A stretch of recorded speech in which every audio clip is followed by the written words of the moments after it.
Thank you very much. Thank you very much, Varsha. I will not take any time because we have three eminent scholars whom you are here to listen and who have contributed to the evolution of theoretical discourse in India significantly. And they're all my very, very old and close friends. We will have about 25 minutes each, and Varsha will indicate at the end of 20 minutes in your own way to the speakers. After all these extremely inspiring remarks, I think we needed a little break, but there will be no break because, as you can see, people are so anxious to hear the three distinguished speakers. Just following the introduction by Varsha and then Andrew Lamas's question, I'm sure all the three will take that up. Indian political theory or political theory from India, and Varsha, how to make Indian political theory of India. I will only state a question which has bothered me because the colloquium is very wonderfully titled, Indian Political Theory, Possibilities and Challenges. Wonderful. But this session is titled Debating Indian Political Theory. Not even debates in Indian political theory, debating Indian political theory. In other words, there is a lurking uncertainty or insecurity or anxiety about this field. And I know for sure that it exists.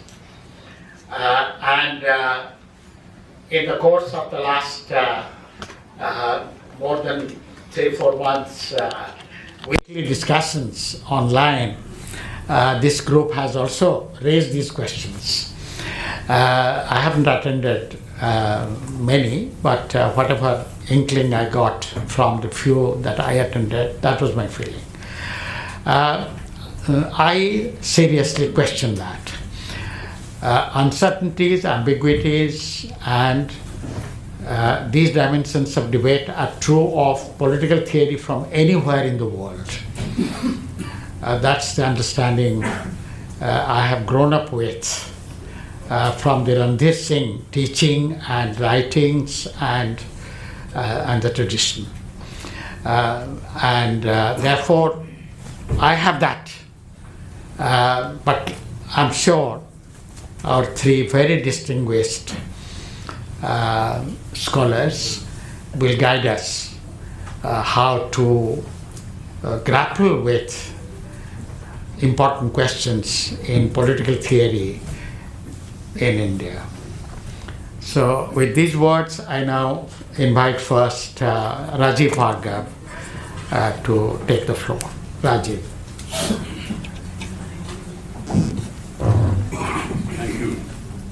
Thank you, Manu. Please take the... Okay. Just wait 1 second. Yeah.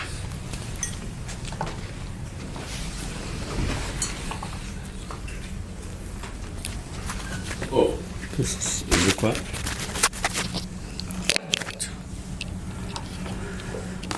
Thank you, Manu, and thank you, Savita, Manindra, and everybody else who's part of the Creative Critical Theory Colloquium for inviting me, for giving me this honor.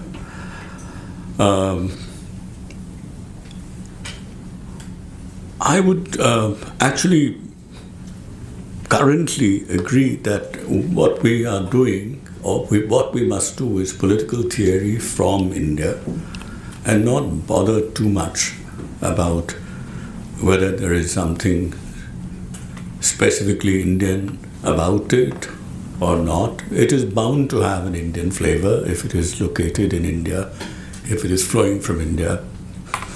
There is, I'm not saying that doing specific, what we particularly or specifically call Indian political theory is a misleading or mistaken enterprise. But I think our current conjuncture is such that we have to sort of do something else, move beyond it. As you know, I've believed that I've written about it, and it's pretty much common sense, that we have at least 3 types of political theory. One, all of which are conceptual, deeply reflective, and to varying degrees general, because that's what makes them, in a sense, theoretical. They're never about a singular thing. They're about many disparate things which are in some ways connected.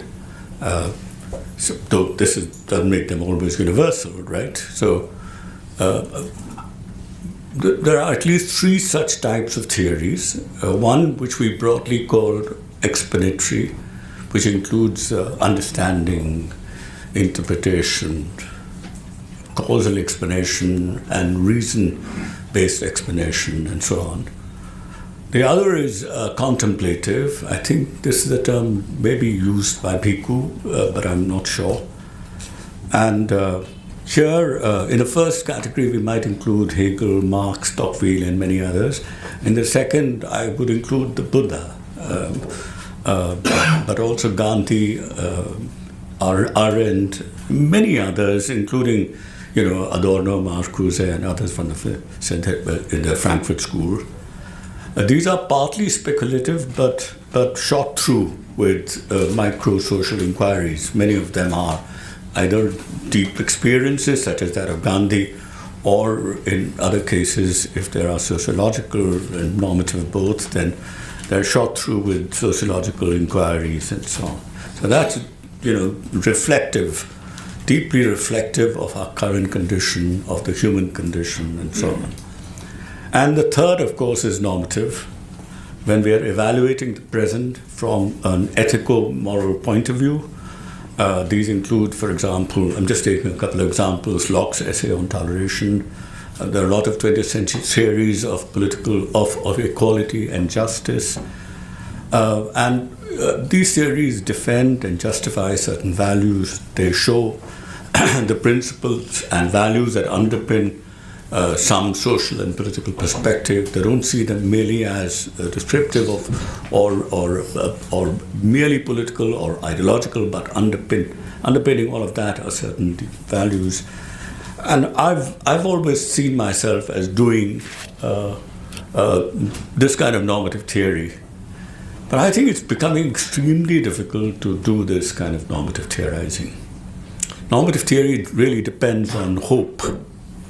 But there's no normative theory possible without there being some hope, and I think currently we seem to be seized. And here I'm building on the mad poet who is amongst us, doing a little bit of insane political theory. We are seized by utter hopelessness. Normative theory also depends on a fair degree of human control over our own destiny. But we are faced today with radical uncontrollability. We really don't know what's happening.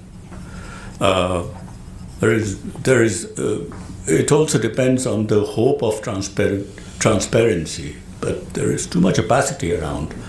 We don't get enough detail, information which is accurate and real.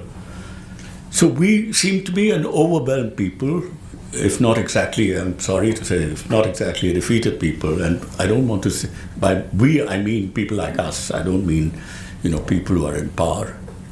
And we seem to be deprived of any moral agency. So we also live in times when all that we consider to be virtues have become vices, and what were vices are seen as virtues. What until the other day seemed valuable is no longer valuable. Things which were of no value, which were trivial, of very little worth, even demeaning, have been catapulted to the status of entities of utmost value. Well, perhaps we are going through what Nietzsche called transvaluation of values. Something is happening right now. And it's also, there is a constant assault on our capacity to make judgments. It's extremely difficult to make any kind of judgment. I'm not surprised that judges are faltering all the time. I mean, there is a very easy reason, easily available reason for why they're doing it. But I think the crisis is deeper.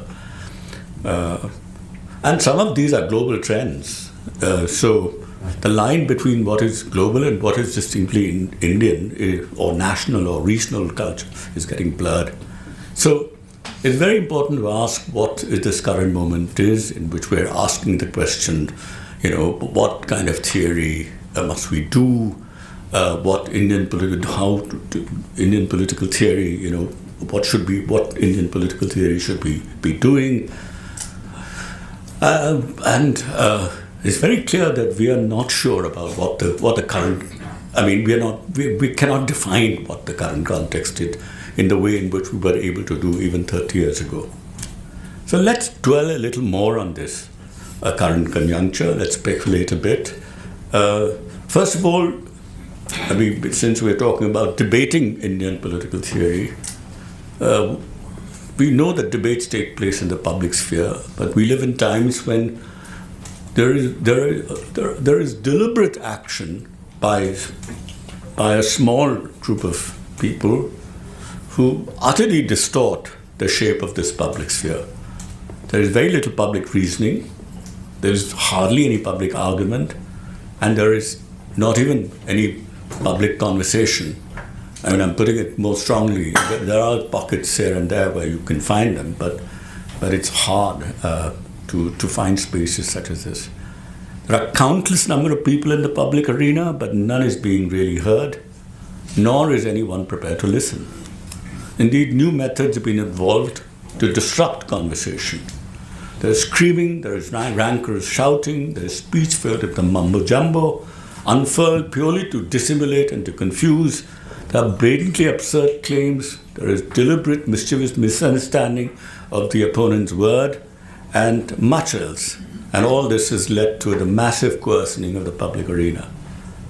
What matters today is the expression of the will of the mob, or 130 crore Indians, or wherever else this mob is, and what a few guys like us, what few intellectuals are thinking, or what questions they're asking seems to be of no concern to most people. Second, as in so many other places in the world, in India too, technology, fake news, plain falsehood have come together to hunt down truth and the good. Facts are thrown into the dustbin, truth is bent at will, lies inundate the public arena. I'm merely repeating what Ashokji said, but that's what I have here. And given the information overload, people don't know anymore how to distinguish truth from falsehood. And there is, as I said, blatant lies. I mean, I've noted some years ago, Mike Huckabee, the Arkansas governor, but I can multiply these examples from our own country and from now Trump has really outdone everybody else. But this is what I wrote some time back in an article. Mike Huckabee, I must have gathered it from somewhere, who believed that there is no such thing as Palestine. There is no such thing as the West Bank. There are no such thing as settlements, and there is no such thing as an occupation. So Israel boundaries are decreed by Almighty God, and so on. So this is something which has become so common. So what is the context under which we are making claims to truth, when truth itself is of no value to most people around us? Moreover, as we know, truth and discourse are not just cognitive issues. There's a matter of morality. Can one persistently lie without sweeping aside morality? Something that is really brought home to me when I read what's her name, Temel Quran, the Turkish writer, who made these points very vividly. You have to set aside morality to be able to lie. Language cannot be coarsened, and the concept of objective truth eroded without first saying to hell with morality. Ideas of right or wrong, good or bad, are inconveniences to be brushed aside, arrogantly ignored, something easy to achieve once the connection between reason and morality is altogether broken. Now, this is achieved when, instead of putting reason in its rightful place, it is without remorse or regret. It is put without remorse or regret. Morality does not rest only on reason, but it is at least one of the main pillars on which it stands. And without it, depending only on emotion or will, it soon collapses. So this is what brings is one of the reasons responsible for an extreme moral subjectivism and even cognitive subjectivism, which we see all around us. So, as I said, Tamil Quran says these days immorality is hot, and people shamelessly affirm that they want to dirty their hands. They do so spectacularly, are proud of doing so, and proclaim it aloud. They unashamedly, incrementally make more and more outrageous statements, sometimes with a straight face and other times with manufactured passion. So I remember, again, this is something from, some years ago, a minister from the Haryana government who said that when he saw scores of farmers die during protests, and he was asked, why, if what his response to that is, he said, well, they would have died anyway in their homes. That certainly signaled a new low in public discourse. But then this was not unusual from a lot of such people. A lot of people we've seen garlanded lynchers when people shout slogans like "Gori Maro Saroko." This is something which is lauded. So there is utter moral callousness and cruelty. I think, again, I should have used this word. They're important parts of a toolkit of an upwardly mobile politician. So we are living in this very extremely amoral, cognitively cynical order. And another reason why it's really hard. How much time do I have left? 10 minutes? Okay. So I shall quickly move. I won't read everything, but of course, for research to take place, for theoretical research to take place, you need stable institutions, and stable institutions are a thing of the past. I don't think we have stable institutions anymore. We have seen institutions being dismantled by immense labor by people today, and they've done their best to destroy the ethos surrounding those institutions. So I can't see how, unless we do small, like guerrilla activities. I mean not being violent, but little spaces where we can do theory. I don't think how theory will emerge.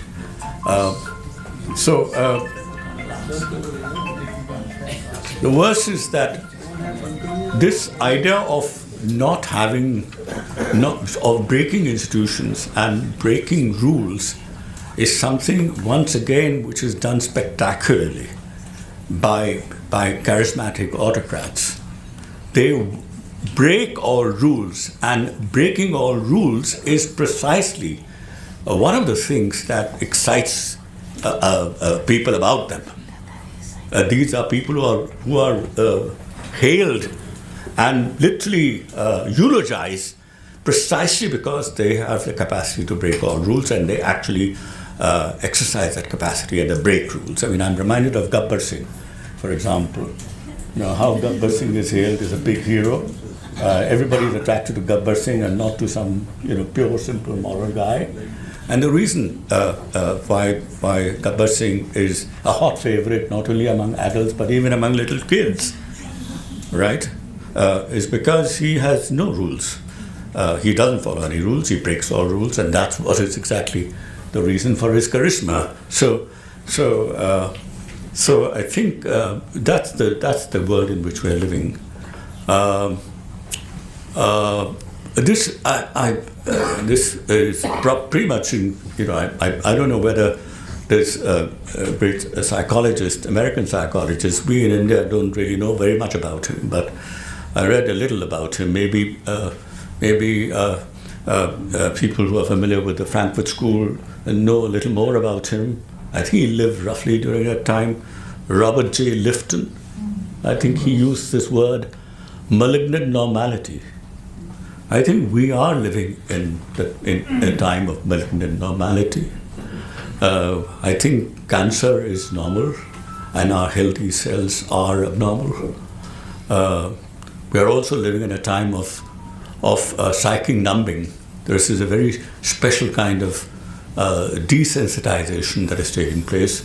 It's not just moral indifference. It's something else. I mean, there is deep psychic numbing to the horrors and atrocities around us. And I think this makes it really, this takes away our humanity. I mean, there was a time in the 1930s and the 40s when people, I mean, of course, it goes back to Karl Marx, people talking about the new man. I think we have created a new man, but exactly the opposite of the mind that we hoped we would create. So I'm afraid, we must, this is something that we must understand. So I think this is not a time for us to be really, I mean, I'm not suggesting that this is something which we cannot do. I think we continue to do normative theorizing, but I would say that is this is subsidiary. I think subsidiary to contemplative political theorizing, to deeply reflective and open-eyed, clear understanding of the changes that are taking place. I think it's a time for political theorists to map this transvaluation of values, to map ideological shifts, the shifts in people's values that are taking place. I think it's a time to think about a new theory of alienation. I think the social conditions today under which a new kind of alienation, which is unlike what Marx thought of. I think we are living when work is no longer something that gives you self-fulfillment. We live in a time when consumption does it for you. So I think consumption is fulfilling. I mean, I remember Mr. Charles Taylor talking about a framework, identity, commitment.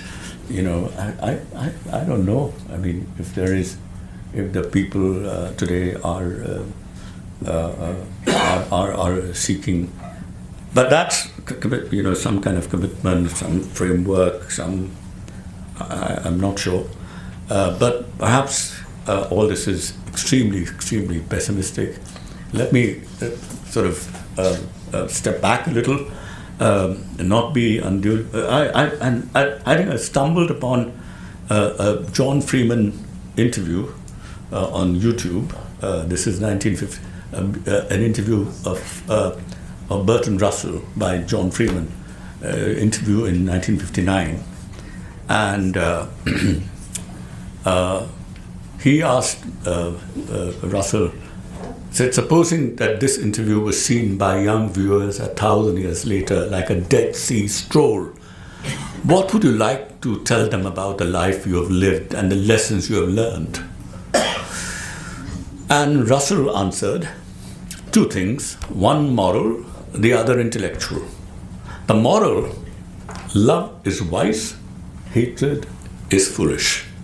Without toleration of views and ways of life radically different from our own, we shall not be able to live together.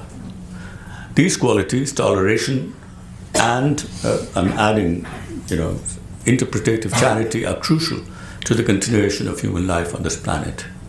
And he continues, the intellectual thing is this, and of course you've got to understand the meaning of the word facts here. It says, when you're studying any matter, ask yourself only, what are the facts? And I think I understand what he means by facts. He doesn't mean, although he tended in theological positivist direction himself sometimes, and very empiricist, but I think it was this fear of making everything into partisanal issues. And that's what really concerns him. What are the facts? And he says, never let yourself be diverted either by what you wish to believe or what you believe might happen if it was socially effective.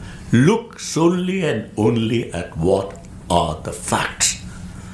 I think if you understand the word the term fact correctly with some interpretative charity, I would sort of hold on to it. This is both these are lessons that we ought to draw. I think human beings have countless qualities. They're moved by interest, but also by emotions and ideals, by love for as well as hatred of others. They have a capacity for wickedness and malice, as also for compassion, generosity, dignity, and freedom. A cunning capacity to deceive others, as well as aspiration to be truthful and towards moral and intellectual integrity. A sense of justice, as well as a reckless instinct for self-affirmation by humiliating others. A capacity for continual self-denial, but also honest self-appraisal. For revenge, as well as a sense of remorse and an ability to forgive others. A sense of moral responsibility and self-transcendence, both a creative and a destructive, and both a creative and a destructive imagination. They store information, they have cultural memory that plays in shaping their motivation, and this list is endless. All these things are human. To apprehend them requires imagination, insight, instinct, perspicacity, sympathy, interpretative skills. Mere reason and observation won't do. And I think whatever political theory we want to do, and whatever social sciences we wish to do, or which our political theories are part, we have to remember that these are all human qualities which we find at play, and we should not ignore one or the other. I think one of the big sort of comparative, one of the great scholars of comparative religion, one of the people who've inspired me on issues like religion, is a good old Wilfield Cantwell Smith. I mean, I'm sure some of the people of a slightly older generation sitting over here will remember that he lived in Lahore. He taught in Aligarh. He was very fond of India. He learned a lot from Gandhi. And he was one of the founders of comparative religion. He set up a whole department of comparative religion at Harvard. Cantwell Smith is worth quoting here, and I'll stop with that. It strikes me as rather stupid to propound or put up with theories that, whether in their presupposition or in their conclusion or both, fail to do justice to these facts. And I mean, he referred to some facts, but I also refer to some of these facts. The same facts about human beings. A social science that ignores these facts gives science a bad name, by which, of course, he means a human science, including political theory, a bad name. Thank you.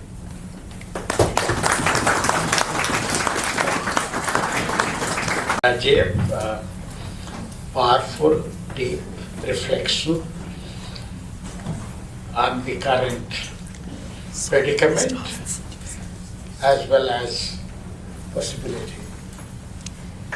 Thank you very much. I will reflect on any of those. We will move now to our second speaker, who was to be Gurpreet Popular demand. Mahajan. No. She wants to come. तुम्हें सुनेंगे ना after थोड़ा सा. Yogendra. Strict order of seniority. No. We should break some rules. And I know Yogen can. Yeah. बोलो ना चलिए. So please. But he needs to have I made a request not to, because you just came in, it will be unfair to ask you to speak immediately. I But couldn't she hear said, the- please ask him to speak Yeah, first. Yes. So Yogendra Yadav. He's always prepared. He doesn't need so much time to think about it. Somebody has to come and do this. I'm not sure I can manage to. It should come out. Huh? लगेगा कैसे? अच्छा,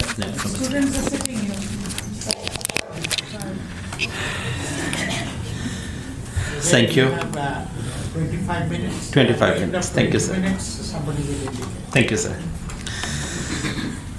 Thank you. I have dual advantage today. One advantage is not listening to the beginning of the session, so I'm completely free. And second, of course, is being outside academia. So I'm not required to say things which are nuanced, which are sort of informed and scholarly stuff. So allow me to say some very simple things in the hope that you've heard something much better, and whatever stupid things I'm going to say will be nuanced by Gurpreet. So I must confess I've had a love-hate relationship with political theory. When I was a student, I was trained by people like him, and I thought, all smart people do political theory. There was a kind of a Brahmin-Shudra relationship. If you were Brahmins, you did political theory, and Shudras did electoral studies and, that sort of stuff. So for 5-6 years, I fooled myself into believing that I could do political theory. And then for 20 years of my life, I opted for the Shudra stuff, which I was meant for in any case. And then gave up academia altogether. And after giving it up, I went on Madhulika's insistence to one of these seminars where both of you were there. And I came back and said, मैं 20 साल ये काम किया करता था क्या? So complete was my alienation with all this that was happening. Of late, I've started realizing the importance of political theory. And I think I'm now at cognitive peace with this stuff of political theory. But I'll tell you why. It may or may not connect to the theme of the seminar. But incidentally, I must say, Savita and Manindra, if you are around, what a wonderful concept note. I read it and I couldn't agree with you more. It's such a powerful statement of what we need to do. So, this whole dispute of what is Indian political theory, and we're going to have a session on that tomorrow. I don't know how to respond to a question like this. If someone says, is this a pencil? What is a pen? What is a pencil? Believe me, I've spent time thinking about it, and it's impossible to answer this question, to distinguish what distinguishes a pen from a pencil. And if you push this question further and further and further, finally you'll have to say, Baba, क्यों सवाल पूछ रहे हो? Problem क्या है तुम्हारी? Why are you interested? Are you going to an exam where they say only pencils are allowed, pens are not allowed? Then I can answer your question. So similarly, this whole business of what is Indian political theory can only be answered meaningfully by saying who needs it? Why do we want to ask this question? What's the problem? Unless we answer that question, this is an endless, meaningless, and futile debate to my mind. So, who needs political theory? Why do we need it? And why am I, after 30 years, again interested in some bit of political theory? And here, the bad news is the good news. The bad news is that our republic is being dismantled. And the good news is that political theory flourishes in times of crisis.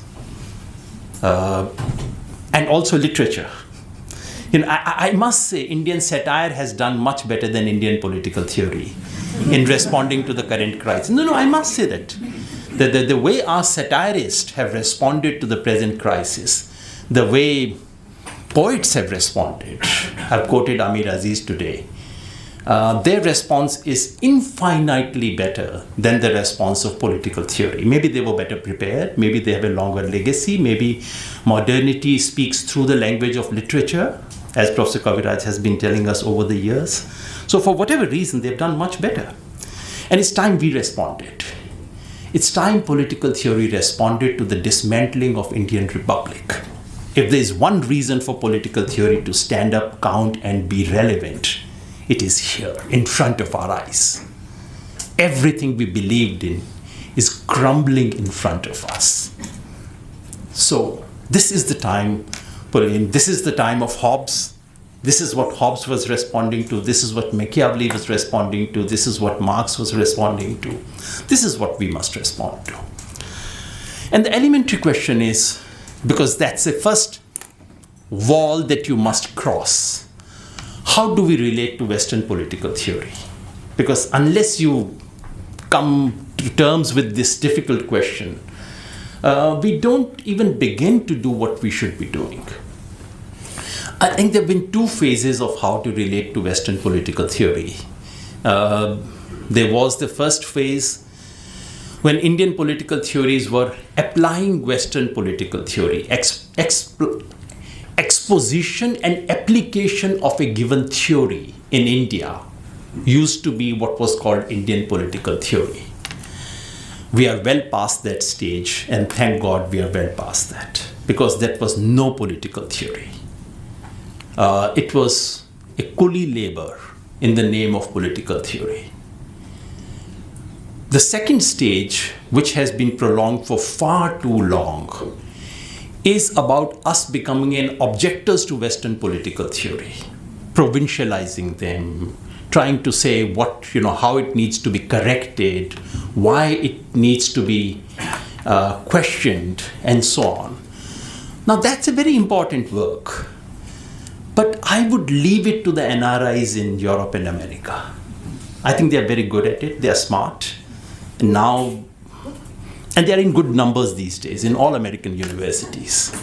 And they are doing a fairly good job of it. No, I don't mean to be negative about it. I think it's an important job, but it's their problem. Let them sort it out. It's not my problem. A bit of it is my problem, and I'll come back to that. But mostly, it's not my problem. So what do we do? Which is not to say that we should turn our back to Western political theory. Professor Kaviraj has a recent article on what is Western about Western political theory.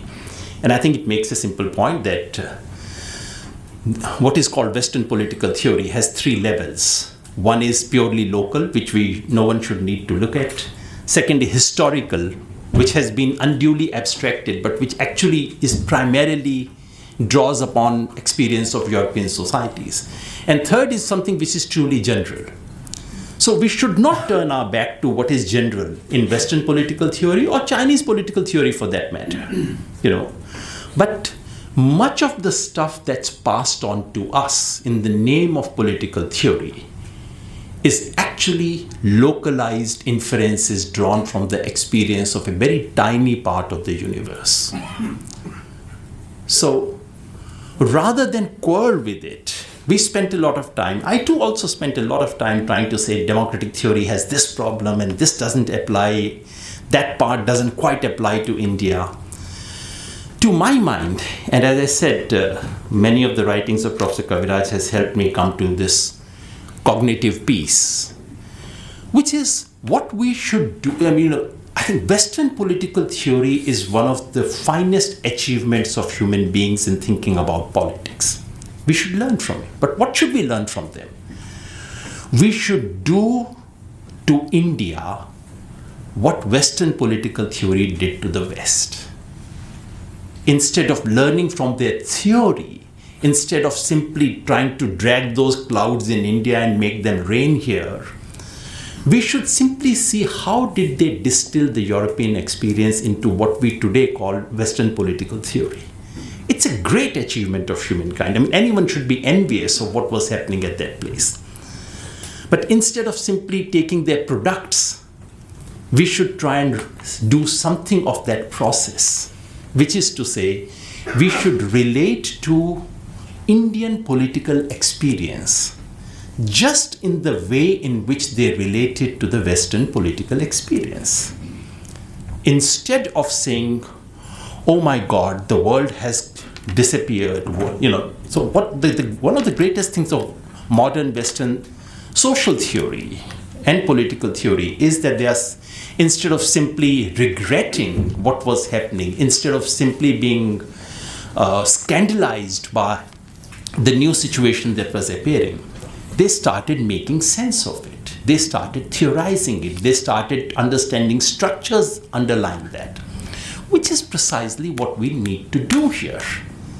So, to my mind, and in that sense, I completely align with the conceptual note for the conference. Our job is to make sense of the reality that surrounds us. And in the process, if anything in the world helps us to do so, by all means. If 10th century China has some lessons to teach me, of course I'll take it. If I can learn something from Latin American populism, I would learn from that. And if I learn something from 19th century Europe, of course I'll learn from that. But questions are mine. The problem in what passes for political theory in India is that these are answers in search of a question. I already know social capital is the answer. Then I'm looking for a question to which it is the answer. That is no theory. You have to have your own questions. Then you can pick from anywhere in the world. So what are the questions? Here is my suggestion about the questions that are crying to be answered today. At 3 levels, broadly conforming to the 3 broad questions that one would expect political theory to answer. One is, what kind of a order do we want to see? What is the vision? Second is, where do we stand today? And third is, how do we go from where we are to where we wish to go? Very, very broadly speaking. So start with where we stand today. We know we stand in a particularly bad spot right now. But honestly, do we have enough analysis of the social, economic, and political configuration of power in today's India? Something has radically changed. We know that. We also know that it happened when we least expected it. Today, everyone can be wise and say that, of course, this was bound to happen. Of course, nothing of that kind. No one knew in 2010, 11, or 9 that India was bound to be what we are facing today. Something dramatically different has happened. And to simply say this is fascism, it's good for a political speech, but it's inadequate analytical description of what we are witnessing today. I want a very specific understanding of the malady that we face today, the specific relationship of caste configuration, of political power on the street and in the law, in the state and street, and of the very peculiar, unprecedented nature of economic power that is being wielded today, and the combination of these. So that to me is the first challenge. You did not expect, if someone said a party like the BJP would come to power in 1950s, anyone would have said, ye to hona hi tha. But to say that it would come in 2014, ye to hona nahi tha. Something has gone odd. We owe an explanation to ourselves. That's one. Second is about the vision. I heard the last bit of what Prof. Bhargava was saying. And for a normative theorist, he sounded rather dejected. I completely understand. I mean, that's the state in which all of us live right now. But there is one question that normative theory has to answer. our republic is being dismantled not only with thuggery, not only with danda. Our republic is being dismantled with arguments. You and I do not think these are worthy arguments. And yes, as of now, they do not have even second-rung people to state the argument in a somewhat clever language. But wait for 5 years, they'll produce one. It is our job to anticipate the most sophisticated form of the argument which is coming from the other side. And the argument is something of this kind, that the order that you established in this country was an alien order, out of sync with the civilizational ethos of this country. And therefore, what we are witnessing, the clumsy, violent, unseemly transition that we are witnessing, is a triumph of a civilizational ethos over an alien political order. That's essentially the argument that we confront today.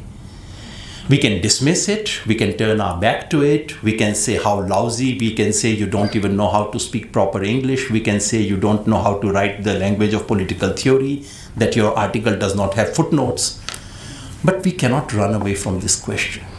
It's a very serious question, and a question which is waiting normative answers. The onus is on people like us to prove that this Republic of India, which was inaugurated on 26 January 1950, is a republic which has moral roots in this culture and society, in this civilization. If we fail this test, we are doomed. We cannot defend this republic unless we answer this question. Those who are asking the question are louts. They do not even know how to frame their own questions. That doesn't mean that we should escape the responsibility of answering this question. And it's a very serious question, a question we have neglected for decades. And third, of course, is the question of how to go about doing it. Now, I do not expect political theory to come up with formula of what to do tomorrow morning. But the larger root, the task of theorizing practices, there are practices of resistance in this country everywhere. Practices that are waiting to be theorized. It is the task of political theory to theorize. So, to say again, political theory should give me 3 answers. Why is it that sudden dismantling of this republic happened in the last 10 years? And what exactly is it that has taken over after that? What are the strengths, weaknesses of that particular order that we witness? Number 2, what is it that justifies the Republic of India? What are the moral, intellectual justifications for this Constitution of India, the Republic of India? To say Constitution is great is fine. Even Modi ji now says Constitution is fine. But you have to offer a deep justification, part of which you get in Professor Rajeev Bhargava's work on secularism. That's the kind of justification we need to offer for every single thing of this Constitution. And third, about the process. So how do we do it? And here are my suggestions. As I said, I would not be constrained by the formalities of the occasion and just speak my mind bluntly. Political theory must begin here and now. The trouble with the business of political theory in India, maybe in other places, is that they live on the 9th cloud. पता नहीं किस दुनिया में रहते हैं लोग. Please live in this country. Live here and now. A political theorist cannot be. Yes, the task of political theory is not to produce newspaper articles tomorrow morning. The task of political theorist is not to react to yesterday's news. But a political theory has to be deeply informed about what happened yesterday, which I don't see. I see, abstraction is essential quality of political theory or any form of theory. But abstraction has to have something. किसी को आप distil करने के लिए नीचे कुछ अंगूर होता है ना, जिसको आप डिस्टिल करते हो. हवा से डिस्टिलेशन नहीं होता. यहाँ नीचे कुछ है ही नहीं, काहे का डिस्टिलेशन करेंगे हम. That's one. Second, it is nothing short of a scandal that political theory is carried out in English language in this country. By carried out, I do not mean written. You can write it in any language. You write it in Mandarin for all I care. That doesn't matter. But that it is thought through, not in any Indian language, is a scandal. I mean, it sounds like a scandal that I'm saying all this in polite company. But why should that be a scandal? Tell me how many theorists of British politics do you know who do not know English language? None. Why is it that Indian political theory is not thought through? Please remember, my emphasis is on thinking. The material you draw from, the conversations you have, that's more important than the language you finally write in. If I have to speak to my colleague in Tamil Nadu, I have to write in English. That's all right. That's not my problem.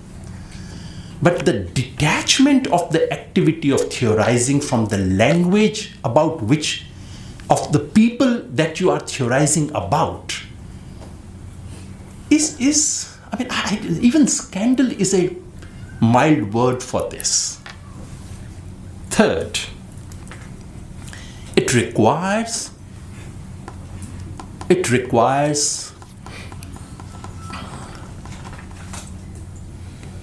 deep engagement with India's intellectual traditions. And intellectual traditions, again, and when I meant initially, I said languages, I was talking of Hindi, Tamil, Telugu, and the contemporary languages. But tell me, how many political theorists do we have in this country who are fluent in Sanskrit, in Pali, in Persian, in classical Tamil? I think the answer would be very, very embarrassing. We need to create, if we are to respond to these, anyone who can put a tilak and can have a choti becomes the carrier of Hindu religion. And why? Because all of us sitting in this room know nothing about it. We cannot respond to it. And this kind of a street gundaism passes for Indian culture, Indian civilization, because we are responsible for completely disowning it, not knowing, being illiterate about it. We have promoted illiteracy in the name of theorizing and academia. We need to create alternative canons. The theorizing activity need not start afresh today on a plain piece of paper. So many people have done it. We have turned our back to them. 20th century is full of Indians writing in Indian languages or writing in English who are trying to confront exactly these questions. This is the great tradition of modern Indian political thought, which meets a sudden death in the 1960s. That tradition is something that needs to be, we need to do to Indian intellectual traditions what the Western academia has done to Western intellectual tradition. Western intellectual tradition didn't come about by itself. People like Hobbes and others have written such horrible things, but which we don't today know about. Because a very carefully curated tradition has been presented to us. Why are we not curating Indian intellectual traditions, both pre-modern but also modern? It is true that to understand politics, many pre-modern traditions will not be of much use to us. But 20th century intellectual traditions. Recently I wrote about Nirmal Verma and said, we have so much to learn from him about thinking about nationalism and so on. Why is it that we don't even, I don't think any political science department would have even one MPhil dissertation on Nirmal Verma. And I doubt if even Hindi departments would have that on his non-fiction writings. That's the state here. And we have to take Just as I said, we need to take languages seriously, we need to take knowledges seriously. Knowledges do not, the idea that we are dealing with people who are empty vessels is a very colonial idea. We are dealing with people who have thought through. They have not thought through with my concepts, but they have thought through with something. What is it that they have thought through with? Those knowledges need to be recovered.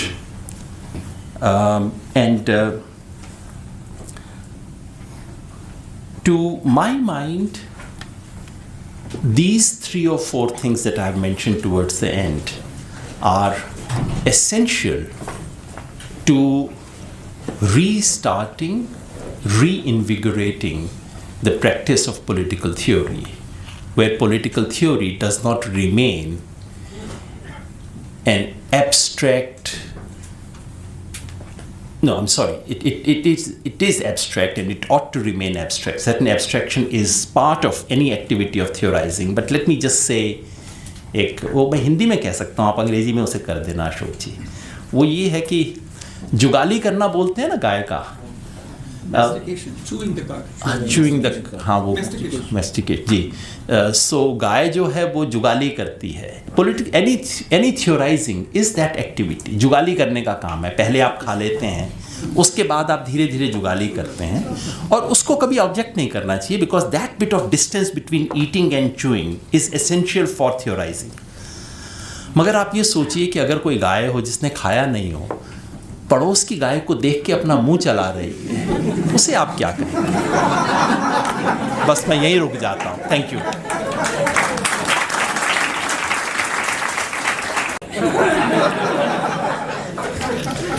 Thank you very much, okay. Wonderful. You mastered this. Now we turn to political theorist, Gurpreet Mahajan.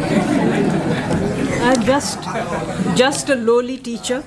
I have no claims to be a political theorist, but what a pleasure and a privilege to be here on the 12th colloquium of the Creative Theory, and my mind, and privilege to be here on 5th of September. Professor Mohanty, you'll remember the days you experimented with how we could reinvent political theory by having the grassroots seminar and the discussions that we've had.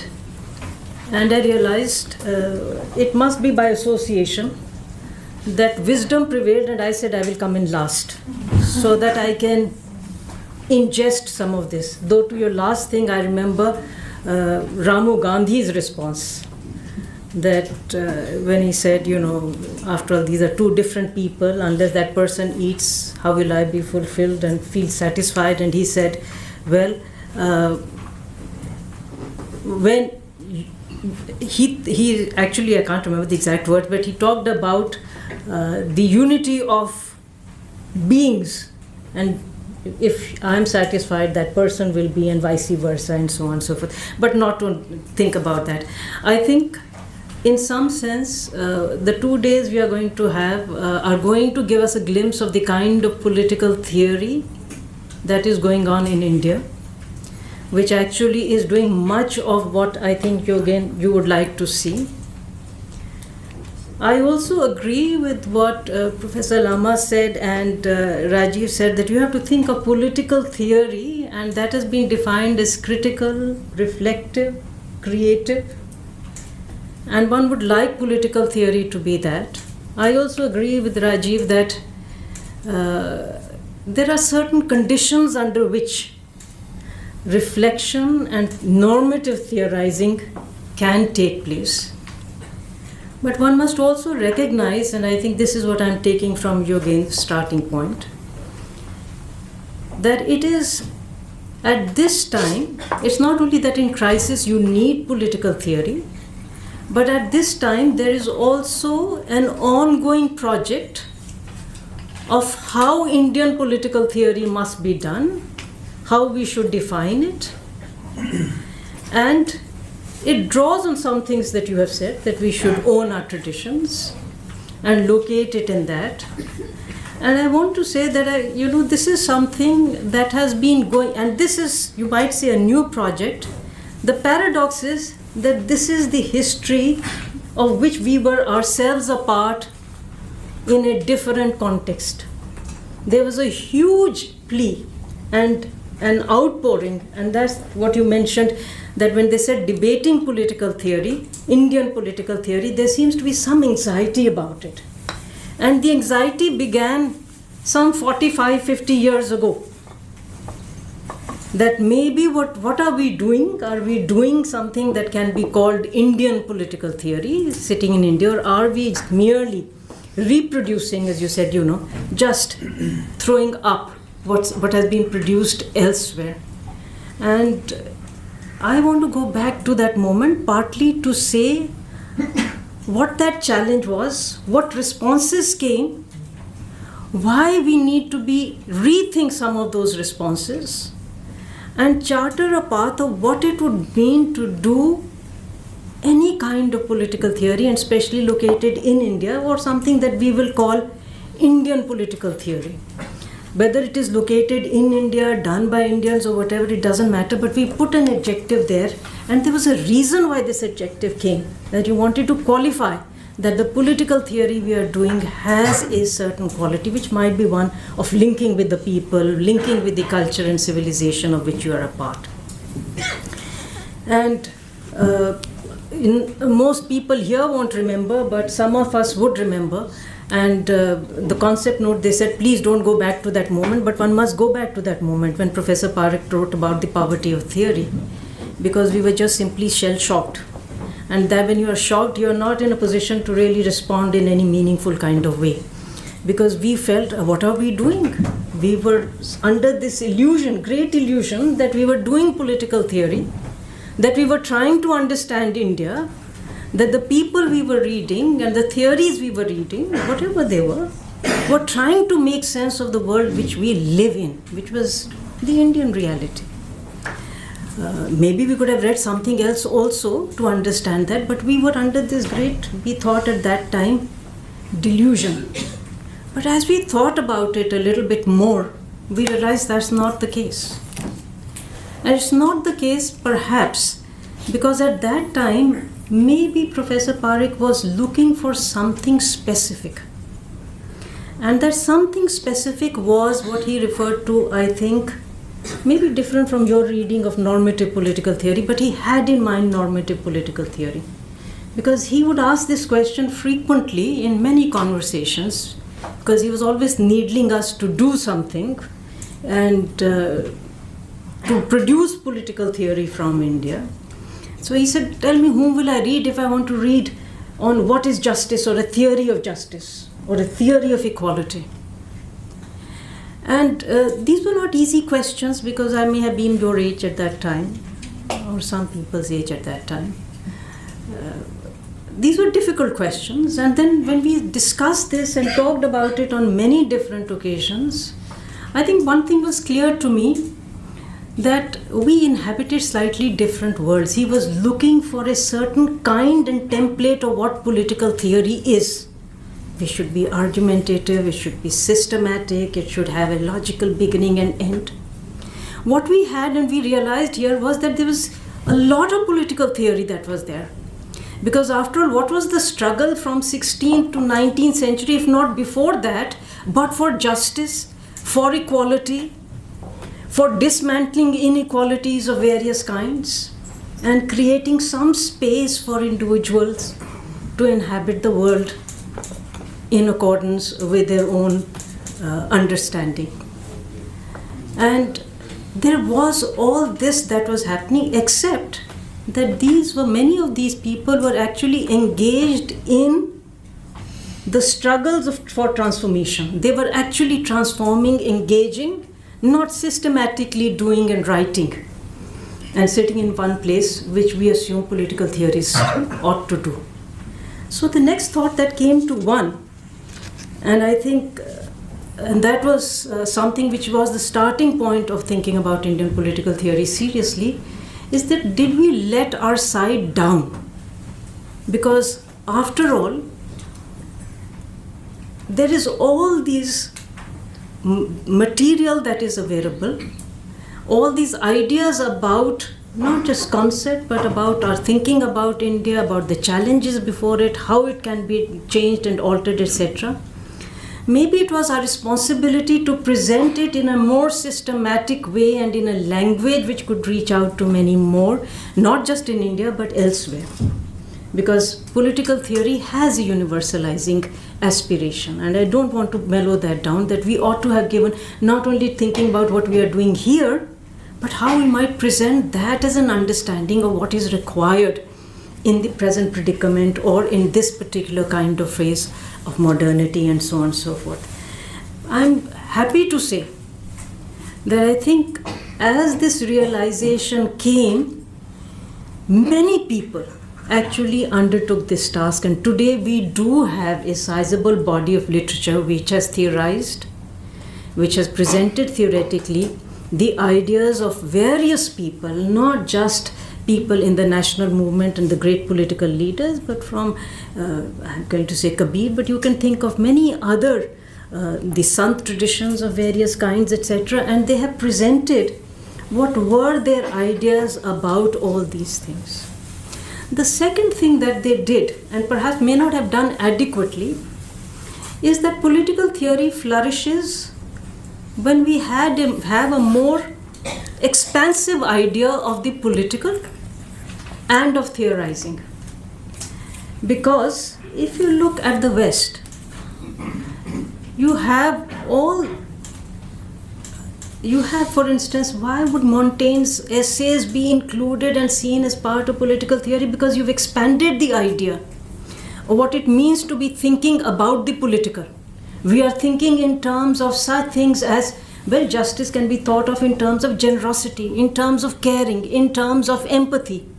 And you find sources and resources for thinking about those ideas and putting them up front from many different people whom you would not have brought within the ambit of the political earlier.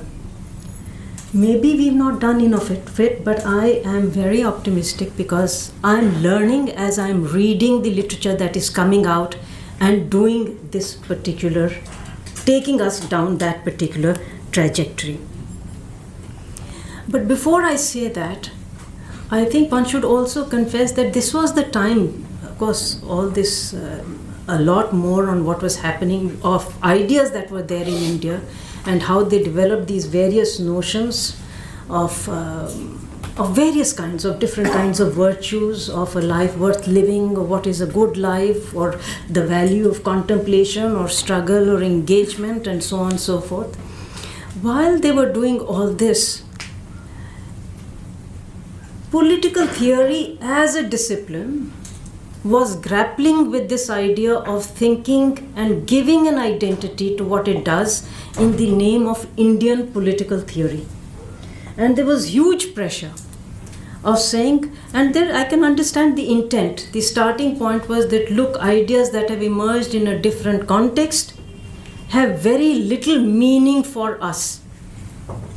And there was, and Yogendra, you would also recall this, there was a lot of writing of saying how we should grapple with and begin with Indian categories, because that is where we will connect with the Indian reality. You can't think of the Indian reality in concepts which are, as it were, borrowed or coming from elsewhere. I think we have to be, at the moment of reflection, also own that this was an important moment of thinking in the history of political theory in India, that they wanted to go down that path. This was a decolonializing moment, maybe, because there was this pressure that we have received certain ways of thinking which we have internalized.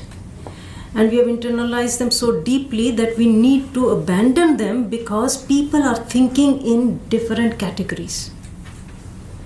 And I think that was a challenge which we responded to, or at least some of us tried to respond to say that we need perhaps to rethink this particular idea of making this kind of distinction between what we are doing here and whether concepts and ideas that come that have emerged here are relevant for some other world, and those ideas which may have a point of origin elsewhere are relevant for us. This distinction has to break down.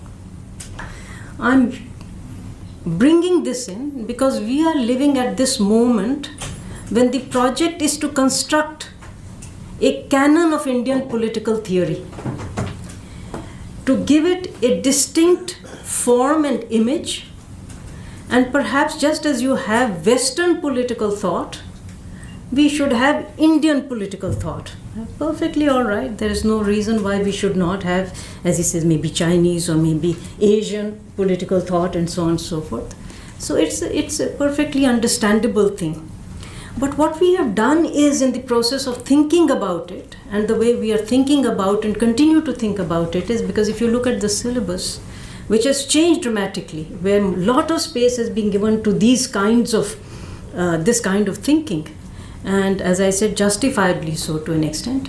But what has been our mistake is that here we tried to follow, just because there is a canon on Western political thought, they identify 7, 8 key thinkers, and they choose them thinking that the roots lie in the Greek past and then the Roman past.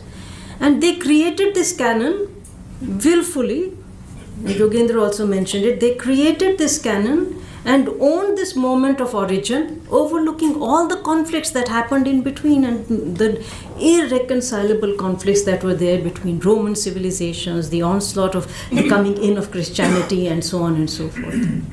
They created this unit, but there was this element that you have a canon which has a moment of origin, and you get certain ideas there. There's the ancient world, then there's the medieval world, and then there is the modern, and then you see slight transformation, or maybe something like that.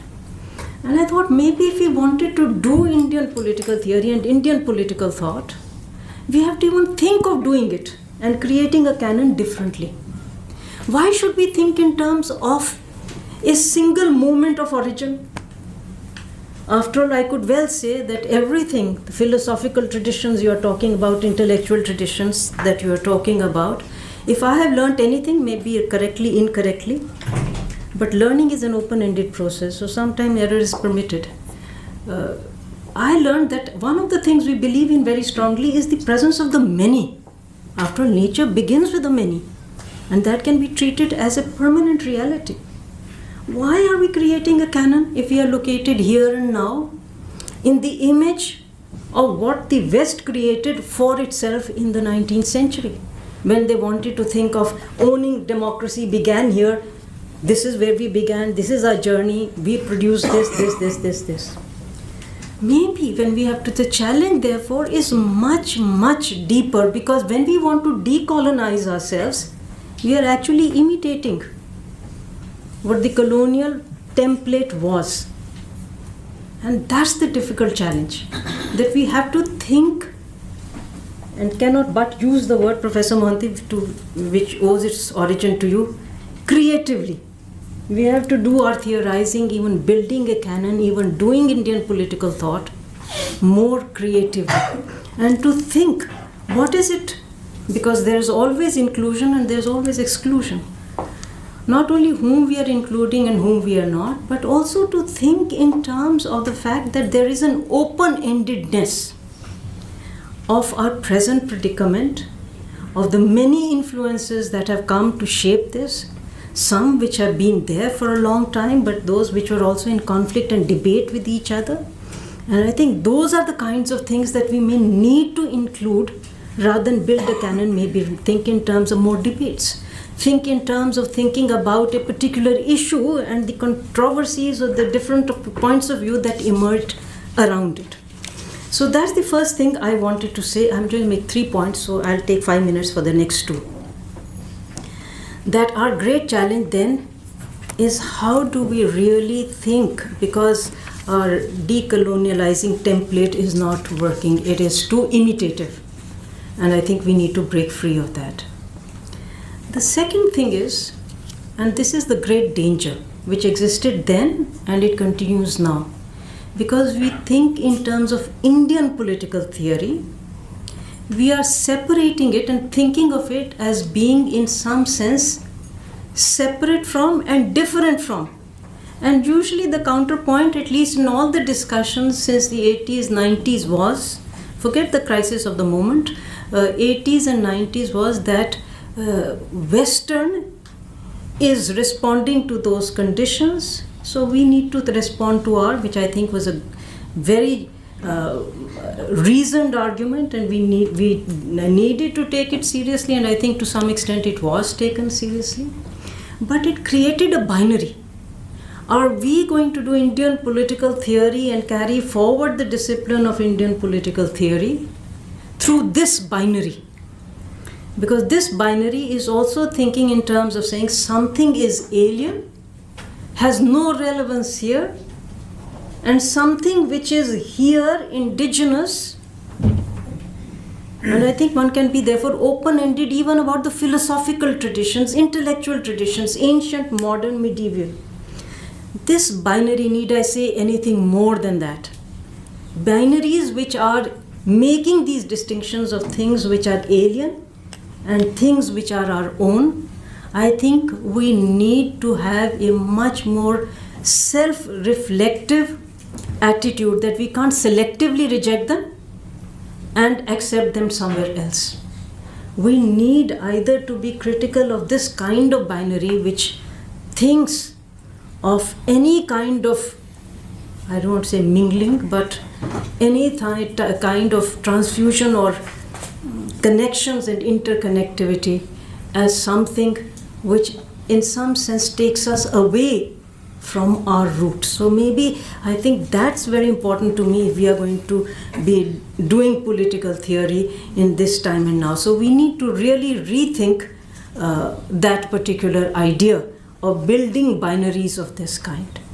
I'm also willing to sort of say that you could be using a concept, and since you again mentioned Rajeev, so I will go back to Rajeev again, and he mentioned secularism, so that's what we'll say. No matter what the point of origin of that concept is, question is, does it speak to us? Does it have a form which is different? Can we say something new about it, something different about it? And I could say the same about the work I do in multiculturalism or about the nature of liberal democracy in India and so on and so forth. So I want to now move on to make two slightly related points. We'll be able to break away from these binaries and that requires we rethink the idea of ourself, of what it means to be an culturally embedded person, and what does it mean to talk about something which is different? What's the difference that makes the difference in that sense? And I think I can only flag some ideas and leave them to you to think about them if you think they are worthwhile. The first is, we are of course born in a certain society, in a particular culture, and we are socialized in it. But we must also recognize that cultures have a vitality, and if we call ourselves an ancient civilization with a long-standing tradition of culture, we have to say that it is creative, it has vitality because it has responded to challenges, it has moved, not only changed with the changes in material conditions, but also in the way people were thinking, what they wanted, what their expectations were and aspirations were. So culture is, and when I am a person who belongs to a particular culture, I don't do a kind of mere rule following. Call it interpretation. I'm always finding spaces of how I fit my thinking with what exists and what is given, even the norm or rule that is given. I interpret it to make space, and you find this happening in everybody's life. In some sense, that's why thinking about the self is so important, because doing political theory is actually in some sense living a life and thinking about how you are living your life. So I think you need to think about culture as something which is more open, which is fluid, which is open to influences, which is changing and altering. It is not static. So I don't want to think in terms of Indian as if it were merely something which is fixed and static. The next thing that I want to say is that we must realize And this is an idea that I think we otherwise, when we're thinking of ancient, modern, medieval, whatever, we are thinking of periodization. We are thinking that there is such a thing as historical age or a historical epoch. And let's take that idea seriously.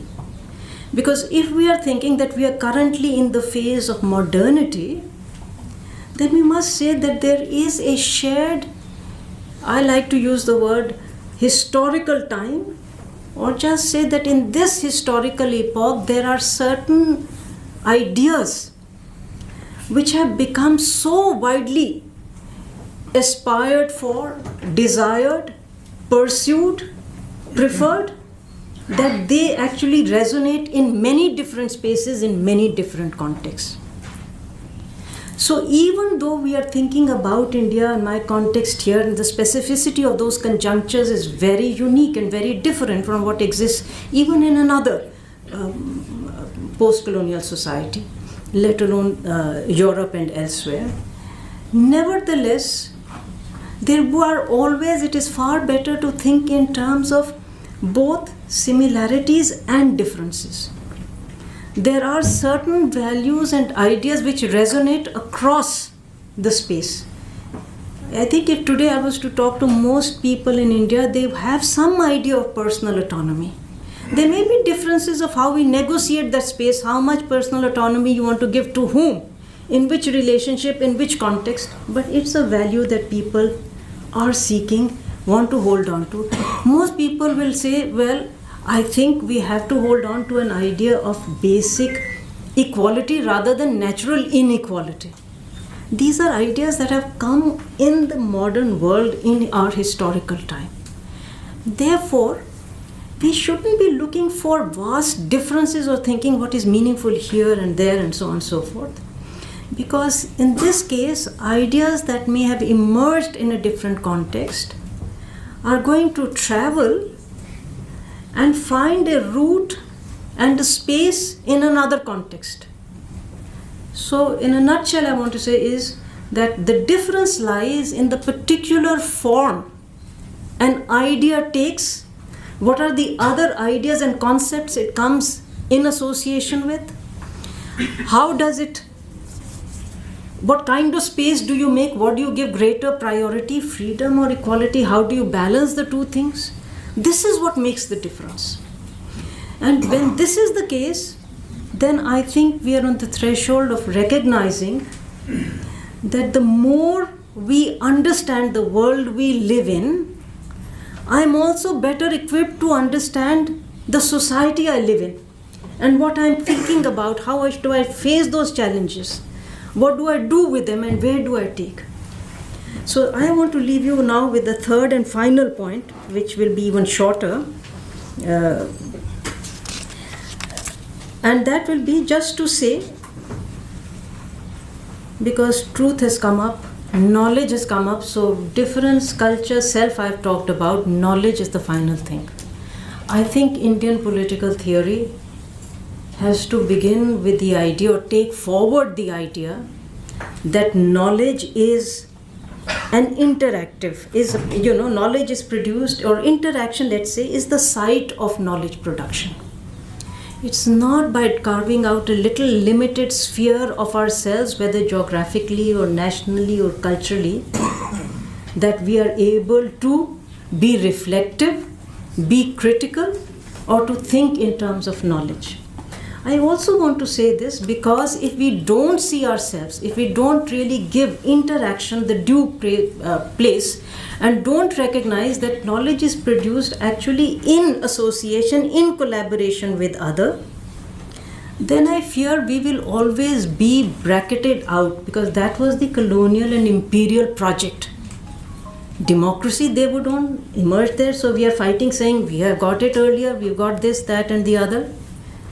This is what science, they will say, is theirs.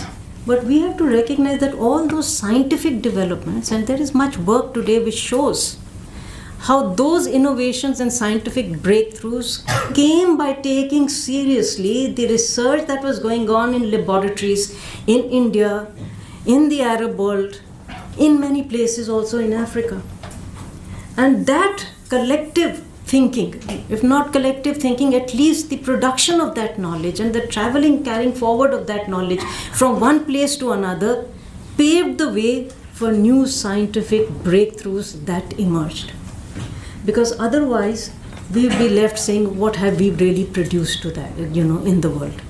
So keep in mind that this is the process of knowledge production. So there is value of interaction, not only because they have generalized and given us a vision, and we should also be looking for a vision. That's also something we should do. That's a good end game or a goal to have.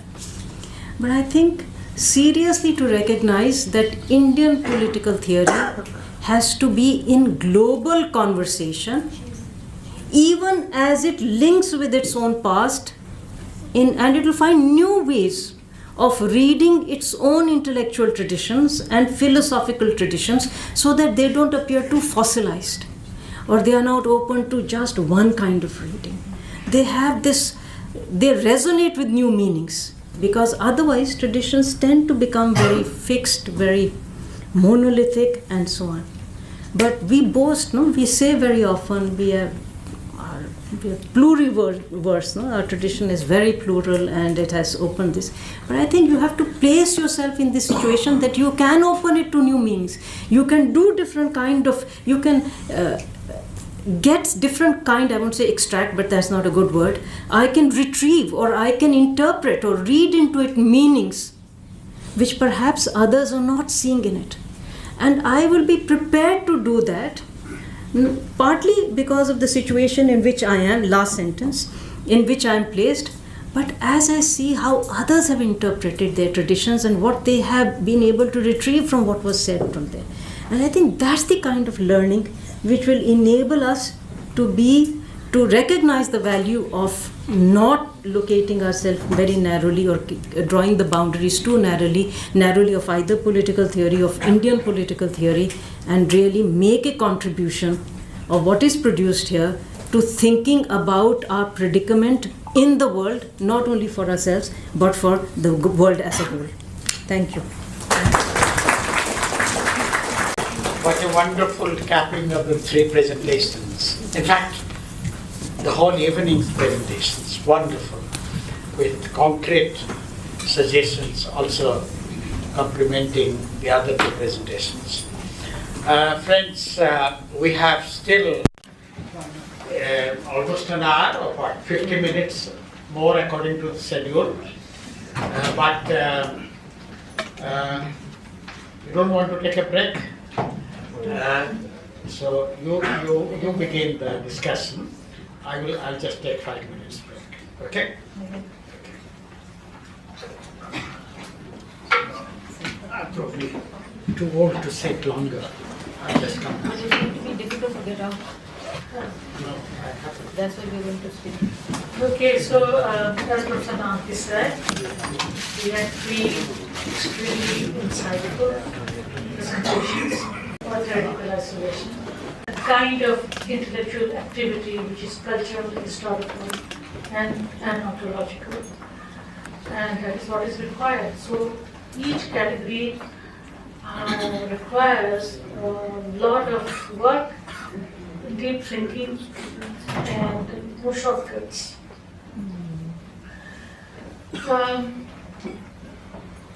Yogendra, I'm going back to it because I'll come to Rajeev later. Yogendra's presentation had some very sharp questions, and those questions are legitimate questions that anyone today debating Indian political theory has to answer. There is no doubt that there is a simmering disappointment or pessimism in saying that what we did as political theorists, when in front of our own eyes, a system that we had produced, a structure that we had produced, which we called Indian Republic, is being dismantled with the arguments that we never thought were so effective. We did not think that those arguments had any intellectual balance. but they actually have become very active and capable of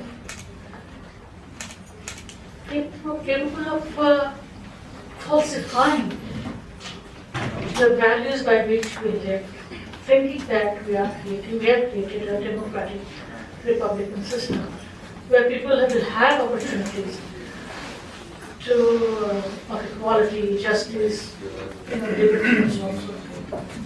That dream of that reality is being decimated.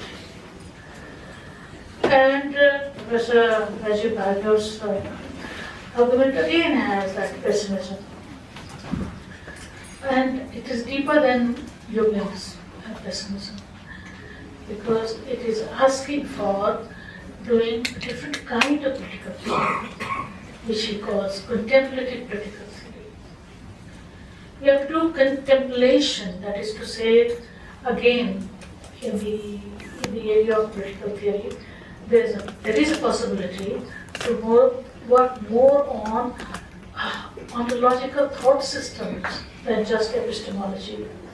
Knowledge can be technical, can be replicated, can be instrumentalized, but contemplation on how this kind of knowledge can have depth, that it would not be so easy to give it a different kind of color.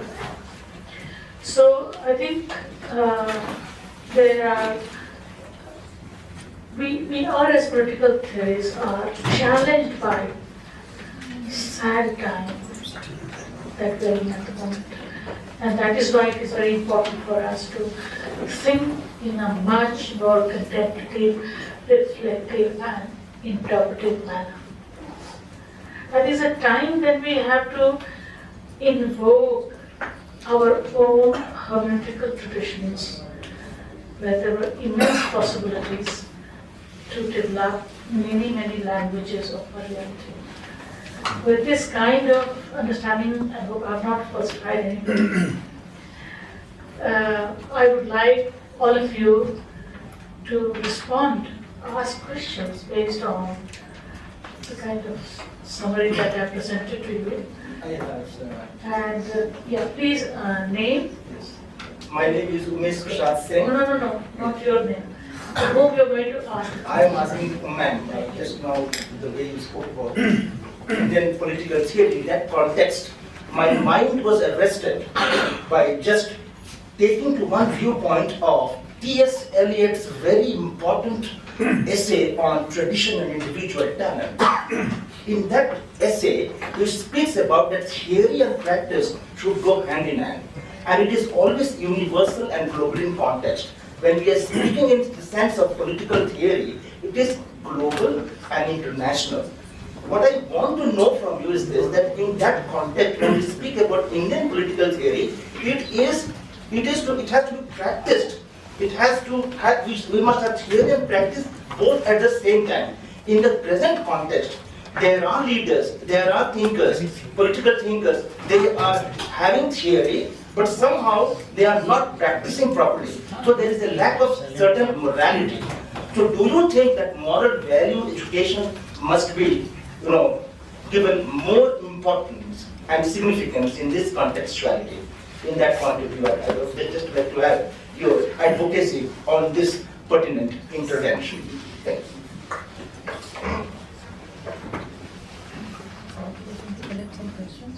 I'm back, but what is the structure now? We are taking a few questions and then you're taking notes.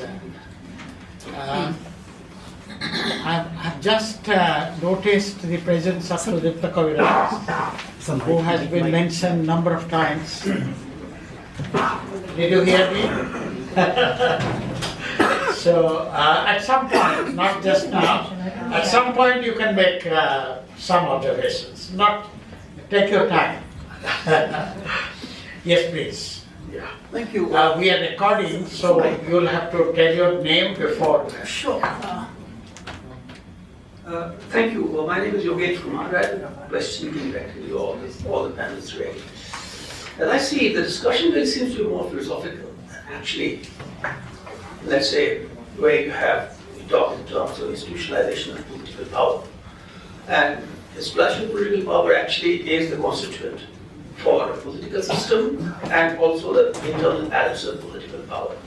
So the question really is this, that when we talk in terms of how our theory needs to develop, we actually need to see as to how a particular political paradigm as it has emerged, how it is shaping the discourse.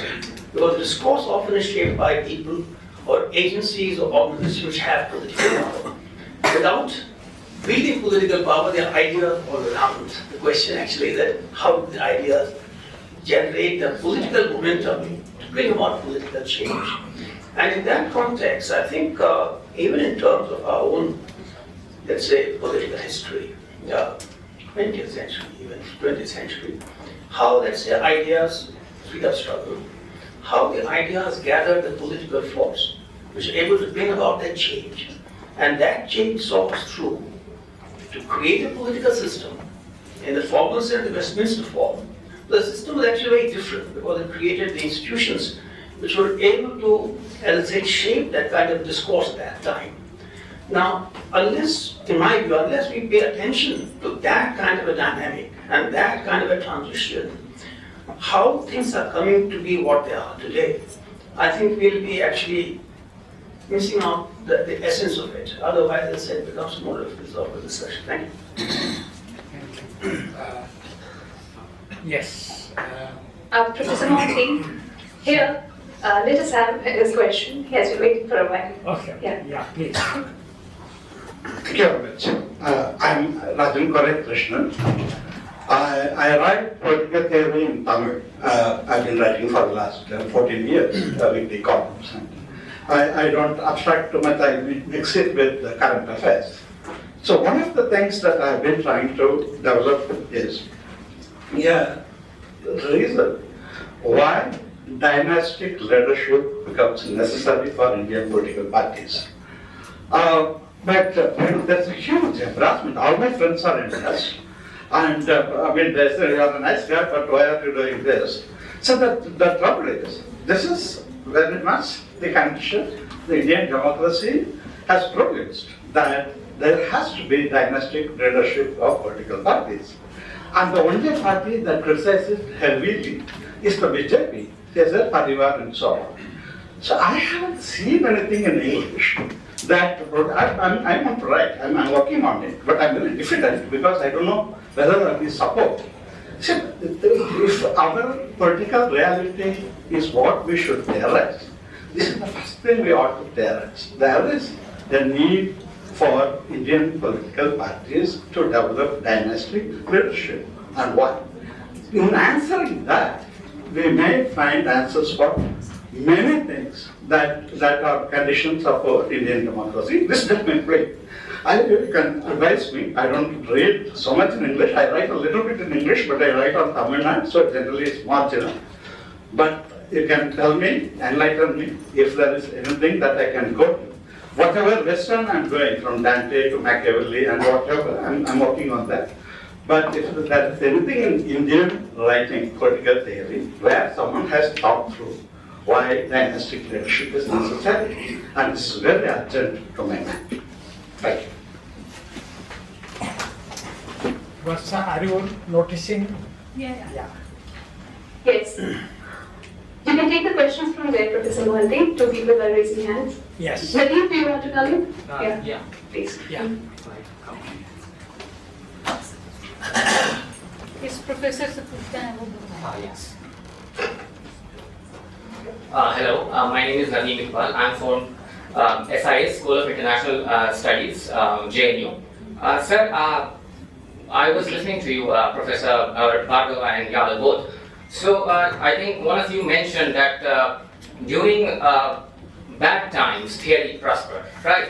That is very correct. But however, I'm working on grand strategy, India's grand strategy, and what I learned there is that theories are not basically only for the bad times, because of course during the bad times we are able to see things more clearly because we are all impacted. but it should also be for the good times, because during those times people become theoretically lethargic maybe, they don't think properly.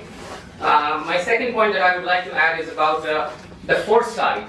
I mean, how about theory should have the foresight? Because of course there are forces of destruction that are wreaking havoc everywhere, right? But they are also learning from us. They also want to go somewhere. So theory should be able to see how they are moving, to be able to understand their trend, right? And the third point has already touched upon by Professor Mahajan, which is that theory should, of course, have to be interactive. Interacting with what? Not only with the Western world or other worlds, but also it should be interdisciplinary. Paraphrasing Gandhi, of course, I could say that yes, keep the door closed, but open the windows. So if you could add your points on this. Thank you. Yes. Use this, yeah. Take the microphone.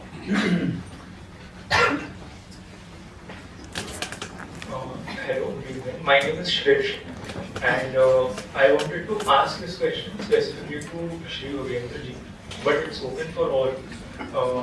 You basically mentioned that we have to look at three things: where we are right now, where we want to go, and the process we take. And you mentioned that there is a necessity to be rooted in our traditional culture of India. So I basically wanted to ask, what is the normative necessity for us to follow this method of being rooted in our, maybe I missed it, but what is the normative necessity of being rooted? I am asking because what I think is people are becoming more and more modern.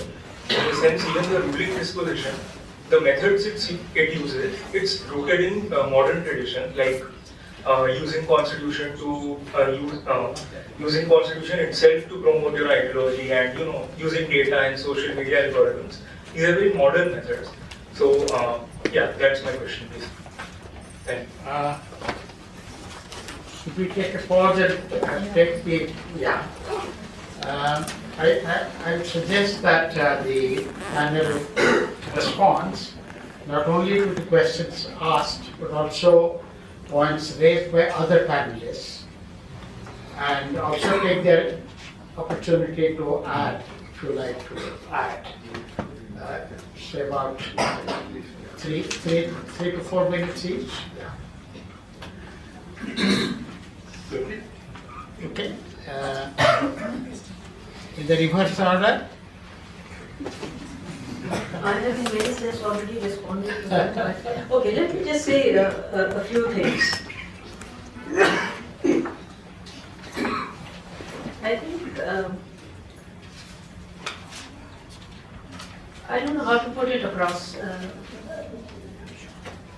Theorists, I think people do or intervene, or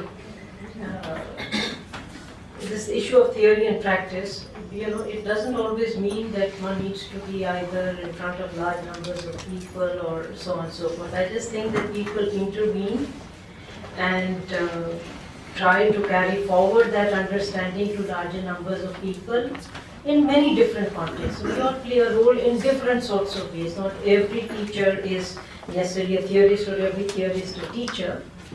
But I think in some sense, if we are having an interaction with large numbers of people, this is also a kind of practice, which I think has its significance and importance, and does allow one to, the ideas I began with now can have a response, and I can think back on them, and I think that's the kind of exchange one assumes and wants in any kind of interaction that we are envisaging. Yogendra already got an example of the kind of work people are already engaging with. I have read some elements of Sangam literature with which you are much more familiar with than I am, which has tried to understand why there is this complete faith and in a leader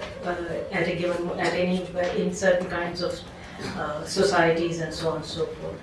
And last thing I want to say is, which is not a question to me but to Yogendra, but I'm going to say something about it, which is that I'm not sure whether rootedness is a normative necessity, though it may appear to be so. I think it's a sociological reality.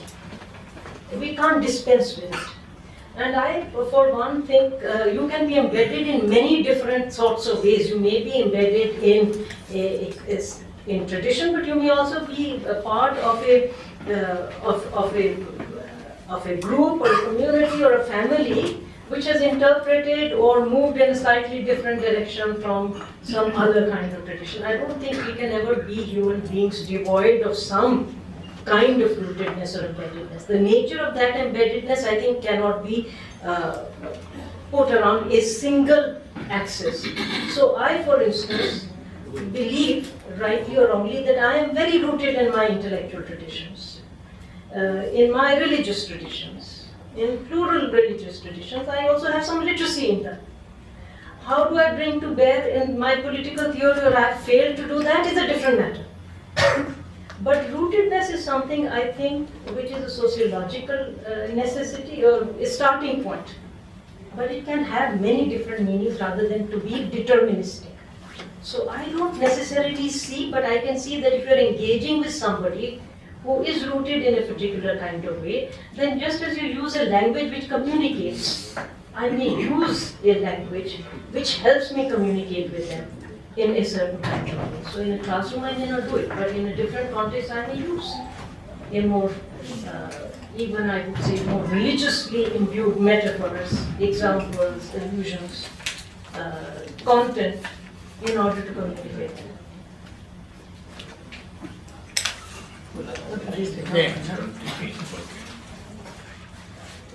Rajeev. I'll respond to 3 or 4 points. One is, this is in response to Yogen actually, because Yogen said that it's important to anticipate normative arguments of those who are, let's just say, our opponents. Who are contending many of the claims and proposals that we make. So we should be doing that. I think we've been doing that for 40 years. I think this is the current dispensation may have come to power now, but it began its movement in earnest 40 years ago. And many of us began to do normative political theory seriously in response to that challenge.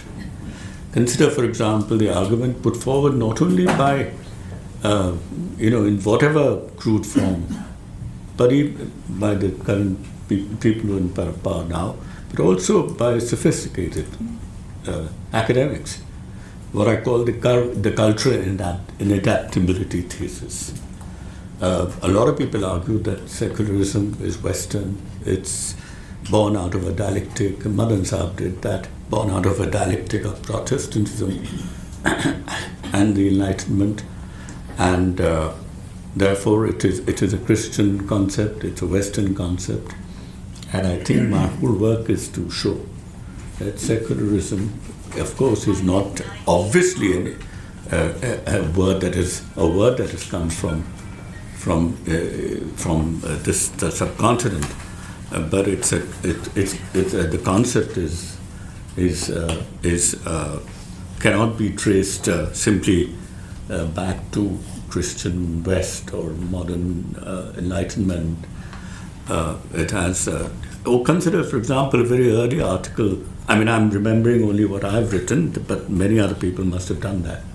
The early argument, which you are pretty you're familiar with and fond of, that was what is democracy, where I argued that democracy is always is constituted by temporary majorities and minorities, and not by a permanent majority. Now, these are all arguments which are made by people who we were contending with. So this is a very old program. And I think my pessimistic tone today shouldn't be misunderstood. I'm going to make creative uses of this pessimism and shift from a certain kind of normative theory that I've been doing to I mean, the normative flavor will certainly be there. Every theory has that, and some underlying normativity, but its emphasis is either in the interpretative direction or what I call the contemplative direction.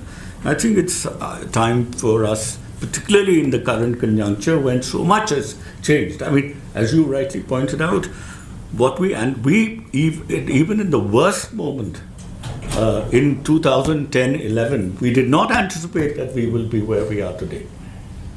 And this is something which we all have to understand, because what is it to do social sciences, or what it is to do political theory of any kind, and particularly normative political theory in this current conjuncture, where some of the things were spelled out by both Ashokji and I kind of elaborated. So I think while I'm in agreement with you, I think that this work has been going on for quite some time. The second point is to which Gurpreet had responded, and this was about. See, I partly agree with Gurpreet. Actually, I wholly agree with Gurpreet. But I think that this is just a matter of our being. That's who we are. But the normativity is embedded in this. It's not that it's something which is separated from it. We are layered creatures. We are a palimpsest. We are constituted by multiple layers. But we have to bring it to a certain level of articulation. There are a lot of things that we have forgotten. We have to remember them, right? It's a recovery of. Nehru's discovery is in part, remembering things that we have forgotten.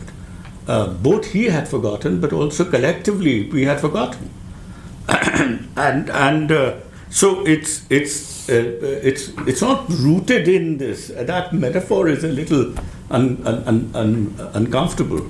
I wouldn't say rooted in, but I think we just have to understand ourselves better, and both as individuals and collectively. And in that collective self-reflection, many of these things will just rise to a kind of articulacy which may not have been available earlier. The third thing was about bad times and good times, theory in good times and bad times. I think no theory is produced. We are always living under conditions of some deep inadequacy. This is something which has happened ever since we learned the capacity of what we might call transcendence, to step back and look beyond. So the current state is always a state where we are uncomfortable, we are discontent, and we want to move to some other state, some other world. And that disaffection, that discomfort is a moment which can be felt as a crisis. So it's not, and political theory by its very nature, in that sense, is always born in this at this moment. We wouldn't be theorizing if we were completely satisfied with what we have. We wouldn't need to do that. But the fact is that we are rarely satisfied, and we are always living in a state of. So in a sense, we are always in bad times. For a theorist, all times are bad. But yes, today there are in moments of some radical transition, we are nonplussed, right? We are dislocated, completely dislocated. We completely destabilized. We don't know what the hell that is going on, and then we have to adapt at the time that we generate our theory. We also have to at the same time reproduce or produce the conditions under which we can do theory, because that ground from us has been taken away. And it seems on many issues the ground has been taken away from us. The stability with which we thought about certain things, that stability is no longer there. We don't know. There is such great moral confusion and such great confusion of ideas and of categories with which we understood things, right? That's been taken away, and this is a moment which is not a simple moment of crisis. It is a crisis of the very conditions of the possibility of deep thinking in some ways. It's not that it's impossible to recover that. Of course, this is not the first time this has happened. We've lived through such horrible times in just the last century. You know, the first 50 years of the last century were probably much worse than what we are witnessing today. We cannot guarantee this; it will not become much worse than those times. But at least we can say with some degree of assurance that we're still, pretty okay compared to what the world was like 100 years ago at this very juncture. And finally, this family issue. These again.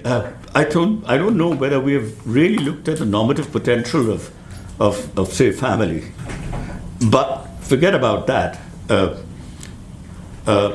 These are family, caste.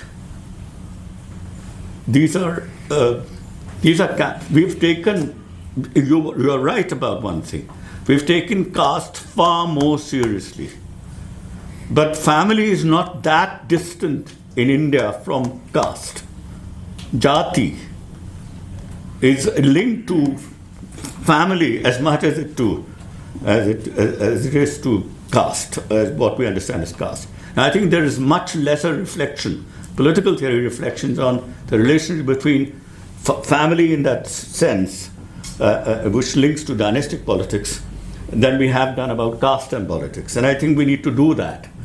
There is a lot of, there is much greater, it is ubiquitous, this idea of family, not just in politics, in everything, right? It's in business, it's in sport, everything. So we've got to think both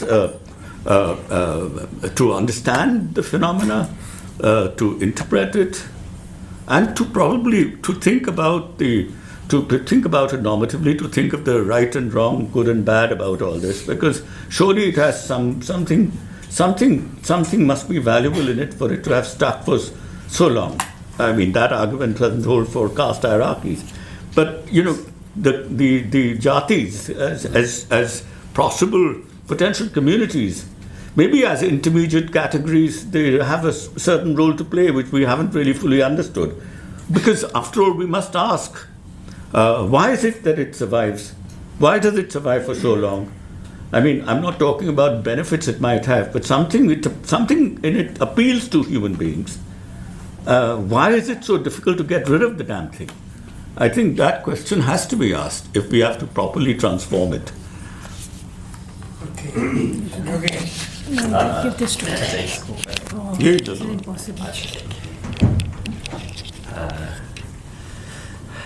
Thanks for taking care of many questions, actually, so that I can focus on the one or two that I really wanted to focus on. I think there is a possibility of a serious misunderstanding of what I said, so I must clarify it. Probably because of the manner which I posed it. It is possible to present it or understand what I said to be a plea for an Indian political theory which is exclusively Indian, which turns its back to Western political theory, or a theory which draws upon concepts that are Indian and not on alien concepts, or something that limits itself to Indian intellectual traditions. I said nothing of that kind, and I do not believe in that at all. In fact, my claim has been very different, and I get an opportunity to clarify because of your question. My claim, my argument, my plea, my discomfort is that, as I said, as long as the questions are our own. As long as questions arise from here and now, then whether you answer it with the help of Latin America or China or Europe doesn't matter to me. My problem is that in much of the political discussion, which is not only academic and non-academic and so on, our questions come from outside. These are not our questions at all. The theoretical frames also come from outside. And what I said in jest is actually a very serious problem, which is solutions in search of questions. This has been our long-standing relationship with Western political theory. There are every 8 or 10 years, a new thinker emerges in Western academia, becomes fashionable for some very good reason. They have done some solid work, maybe. And almost I can close my eyes and predict that within 10 years, within 5 years, that thinker will be discussed in all seminars in India. Maybe I'm out of touch, maybe I've forgotten all this. But when I used to be active in academia, I used to watch it and I used to be very deeply troubled by it. Not because they are Western, but because this does not reflect any serious engagement with our own political reality. What is great about Western academia is that they, in the last instance, have a capacity to respond to their own society's problems. Mr. Trump has devastated many of the institutional mechanisms. I'm reasonably confident that American political science within the next 10 years or so will respond to the unanticipated institutional destruction in America. They have that capacity. My question is, do we have a similar capacity? And that's where my disappointment comes from. Probably because I expect a lot. I do not, somebody said theory and practice. No, I do not expect political theorists to prevent catastrophe. I did not expect a Frankfurt School to prevent fascism. But I expected them to make sense of it, which is what they did. Which is what I would expect from political theory, no more. Have we done it?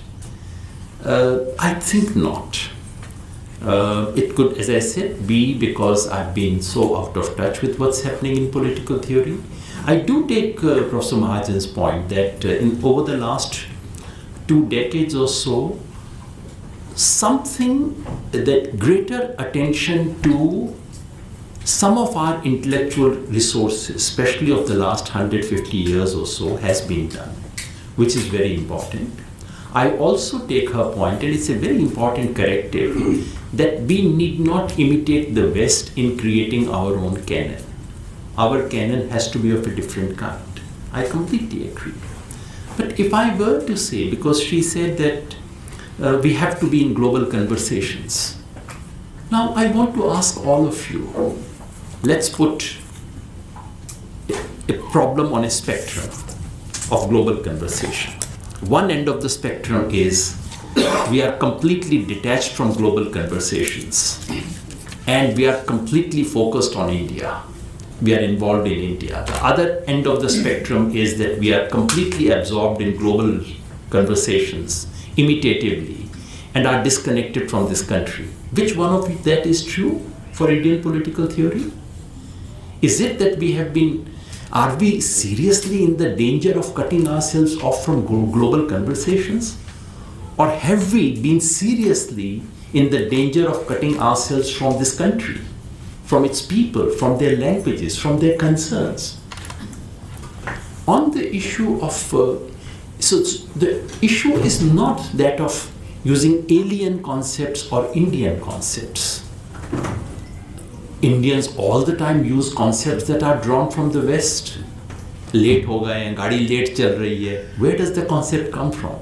But it is now, so the different, I think the real contrast is between experience proximate concepts and experience distant concepts. And my unease is that for far too long we have used concepts which are experience distant concepts.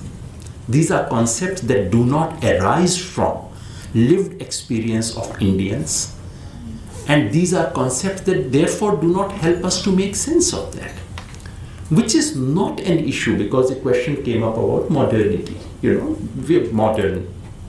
Why do we need to go back to all these ancient things? Of course, it is, anyone who does not recognize the fact that so much of our political reality today is constituted by modernity would completely miss out on much of our politics. But please do remember, modernity is not linear.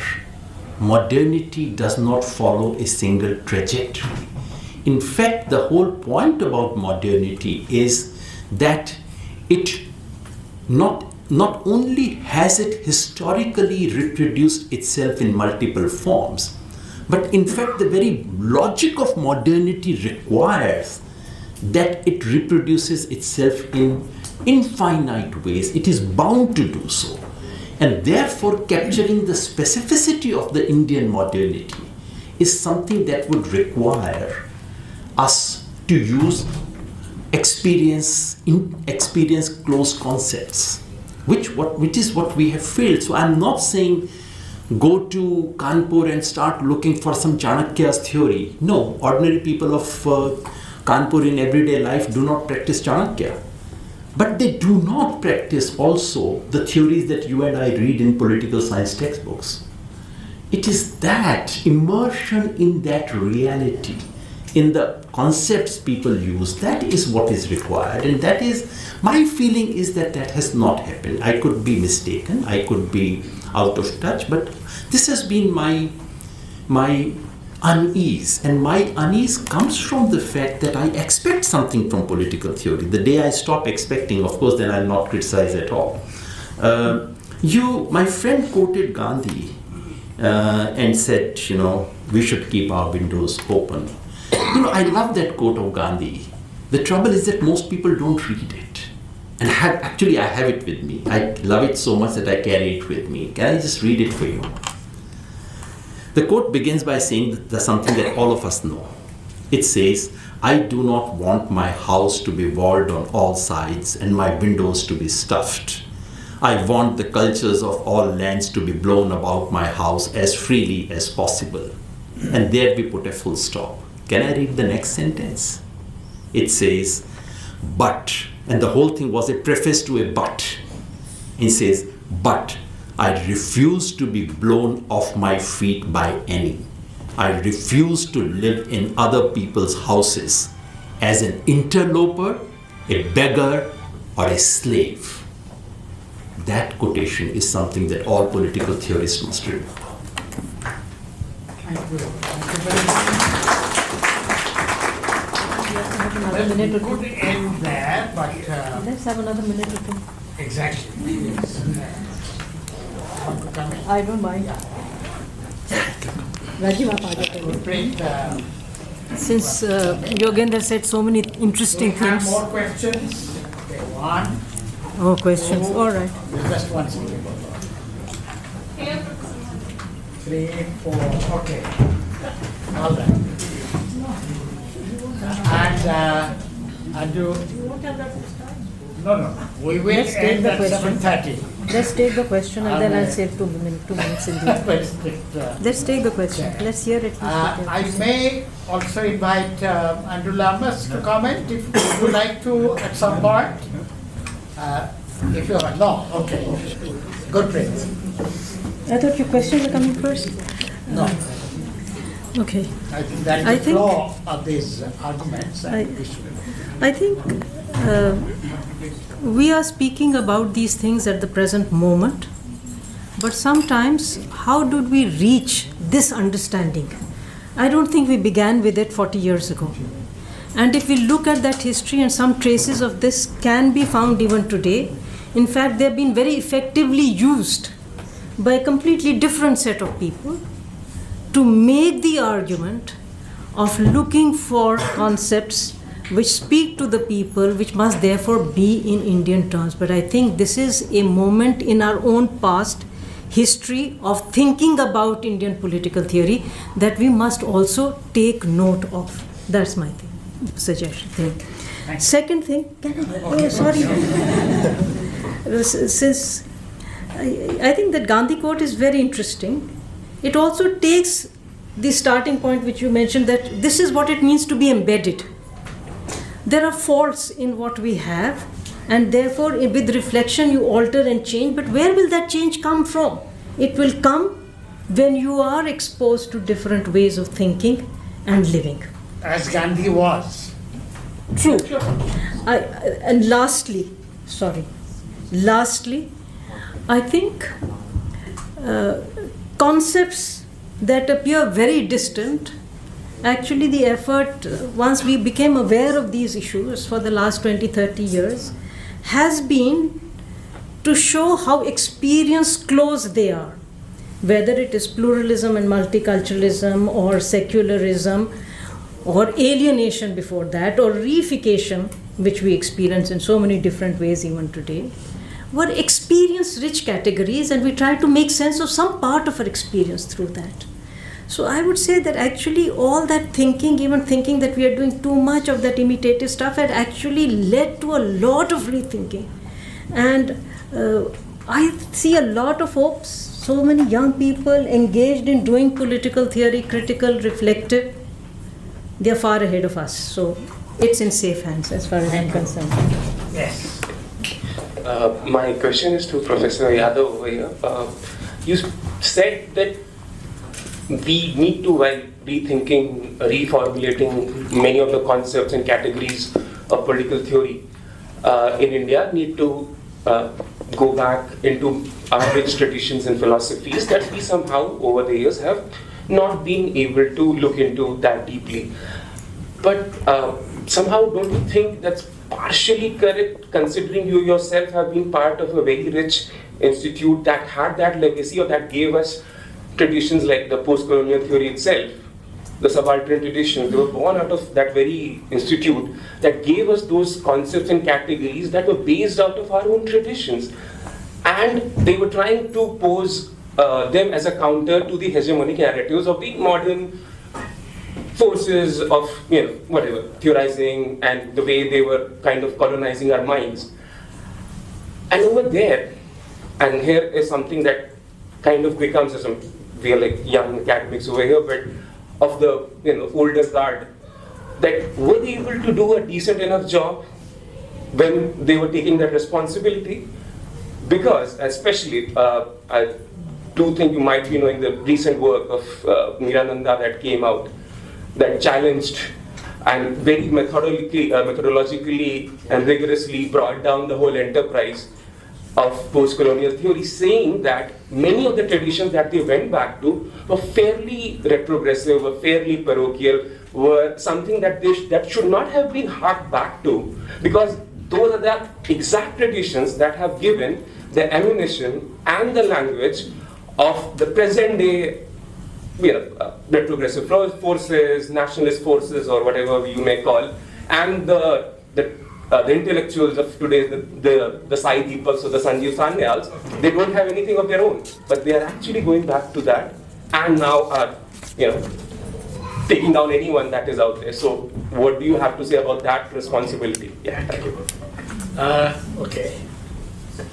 Hello. So my question is again to Professor Yadav. While you were talking about a lot of things, particularly about what are not our questions and what are our questions that theory should deal with, but you never explained those categories. Like what should be our question exactly, what you were hinting towards? Because for me, whenever I'm reading, maybe talking about populism for that matter, and whenever I'm reading, people who are explaining those iterations in other countries are helping me draw an analogy and helping me explain the forms and experiences that we are also undergoing. So I think about the conversation and questions, I would like a little bit of clarification from your end. Thank you so much. The last question. Hello. Hello. There's yet another. No, I'm not looking at him.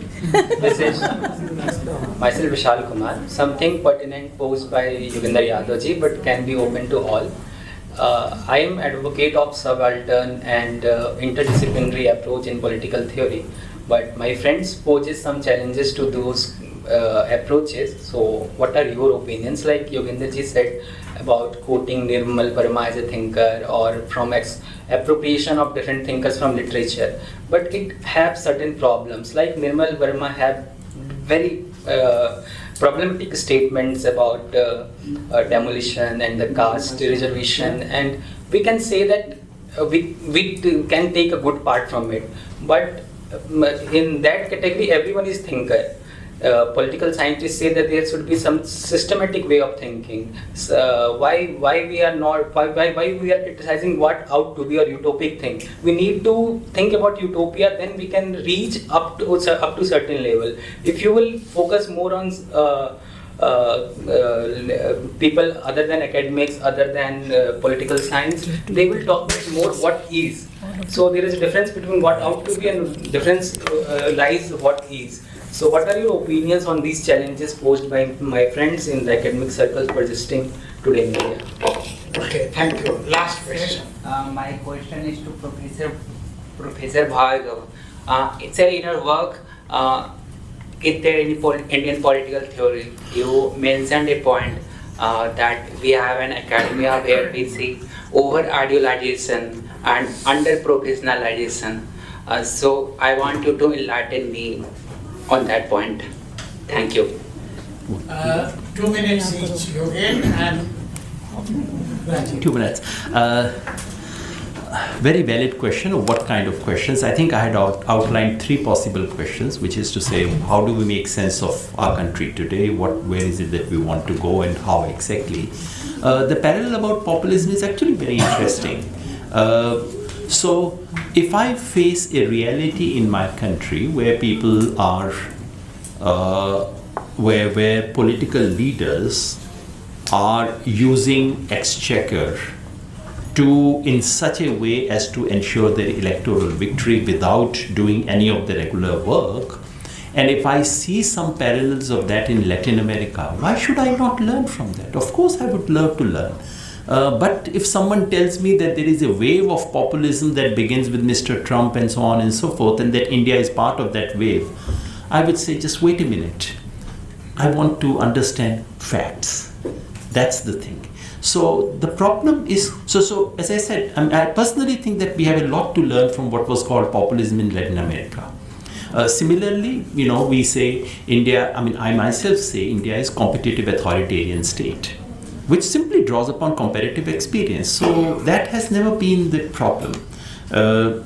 On the issue of subaltern and multidisciplinary and literature and academia and so on, I think after doing a bit of that, maybe teaching research methods and so on, my simple sense was that if you have a good question and simply follow it, do not worry whether it happens to be in English language or any other language, whether it's called literature or newspaper article or academia, whether it is quantitative or qualitative. All these orthodoxies have been created in academia, which are actually very useless. And the best of people who come up with great ideas are those who relentlessly pursue a question across all kinds of boundaries. That's what I would advise you to do. On the question of Mirananda, may I say that although it's not for me to defend what my colleagues have written about decolonization and so on, they are far more sophisticated than I am. And I'm not entirely into that debate. I personally thought that Mirananda's reaction, to my mind, simply exemplifies an unreconstructed rationalism of the 17th century, which we need to seriously move away from. And if someone believes that RSS and BJP have got ammunition because of some stuff that was written in CSTS, they might wish to step out of CSTS. They might wish to step out of Delhi and see what was happening in this country for the last 70 years. From JNU, if they step out to Monirka, they would get to see a lot of India, which Mirananda doesn't see. Yeah, then I'll talk just about over-ideologization. By that I meant a tendency, not a kind of a stable fact about universities, but a slight tendency among some people to turn great texts into, quasi-scriptures, great social scientists and philosophers into demigods, and to let their straight-jacketed ideology do the thinking for them, rather than think about issues and problems. That is something which happens to all of us, but if it stays with us for too long, it's very corrosive. So I just wanted to point to that as something that undermines the life of the life of the mind, and that can happen. I mean, that happens, and so I just wanted to put my finger on one of the problems which happens in collective, places. Thank you very much. Let's give a great Distinguished speakers, Professor Bhargava, Professor Mahajan, and Professor Yogendra Yadav. To our collaborators, the Rosa Foundation, Shanti Sahyog, International Herbert Marcuse Society, and the India International Center. My special thanks to our conveners this year, Professor Savita Singh and Professor Marendranath Thakur, who conceptualized and designed this wonderful theme for this year's colloquium. And I cannot thank enough all my volunteers and coordinators who made this program possible by their relentless support and dedicated work. Thank you to all the participants who gathered here today. Thank you so much for your cooperation.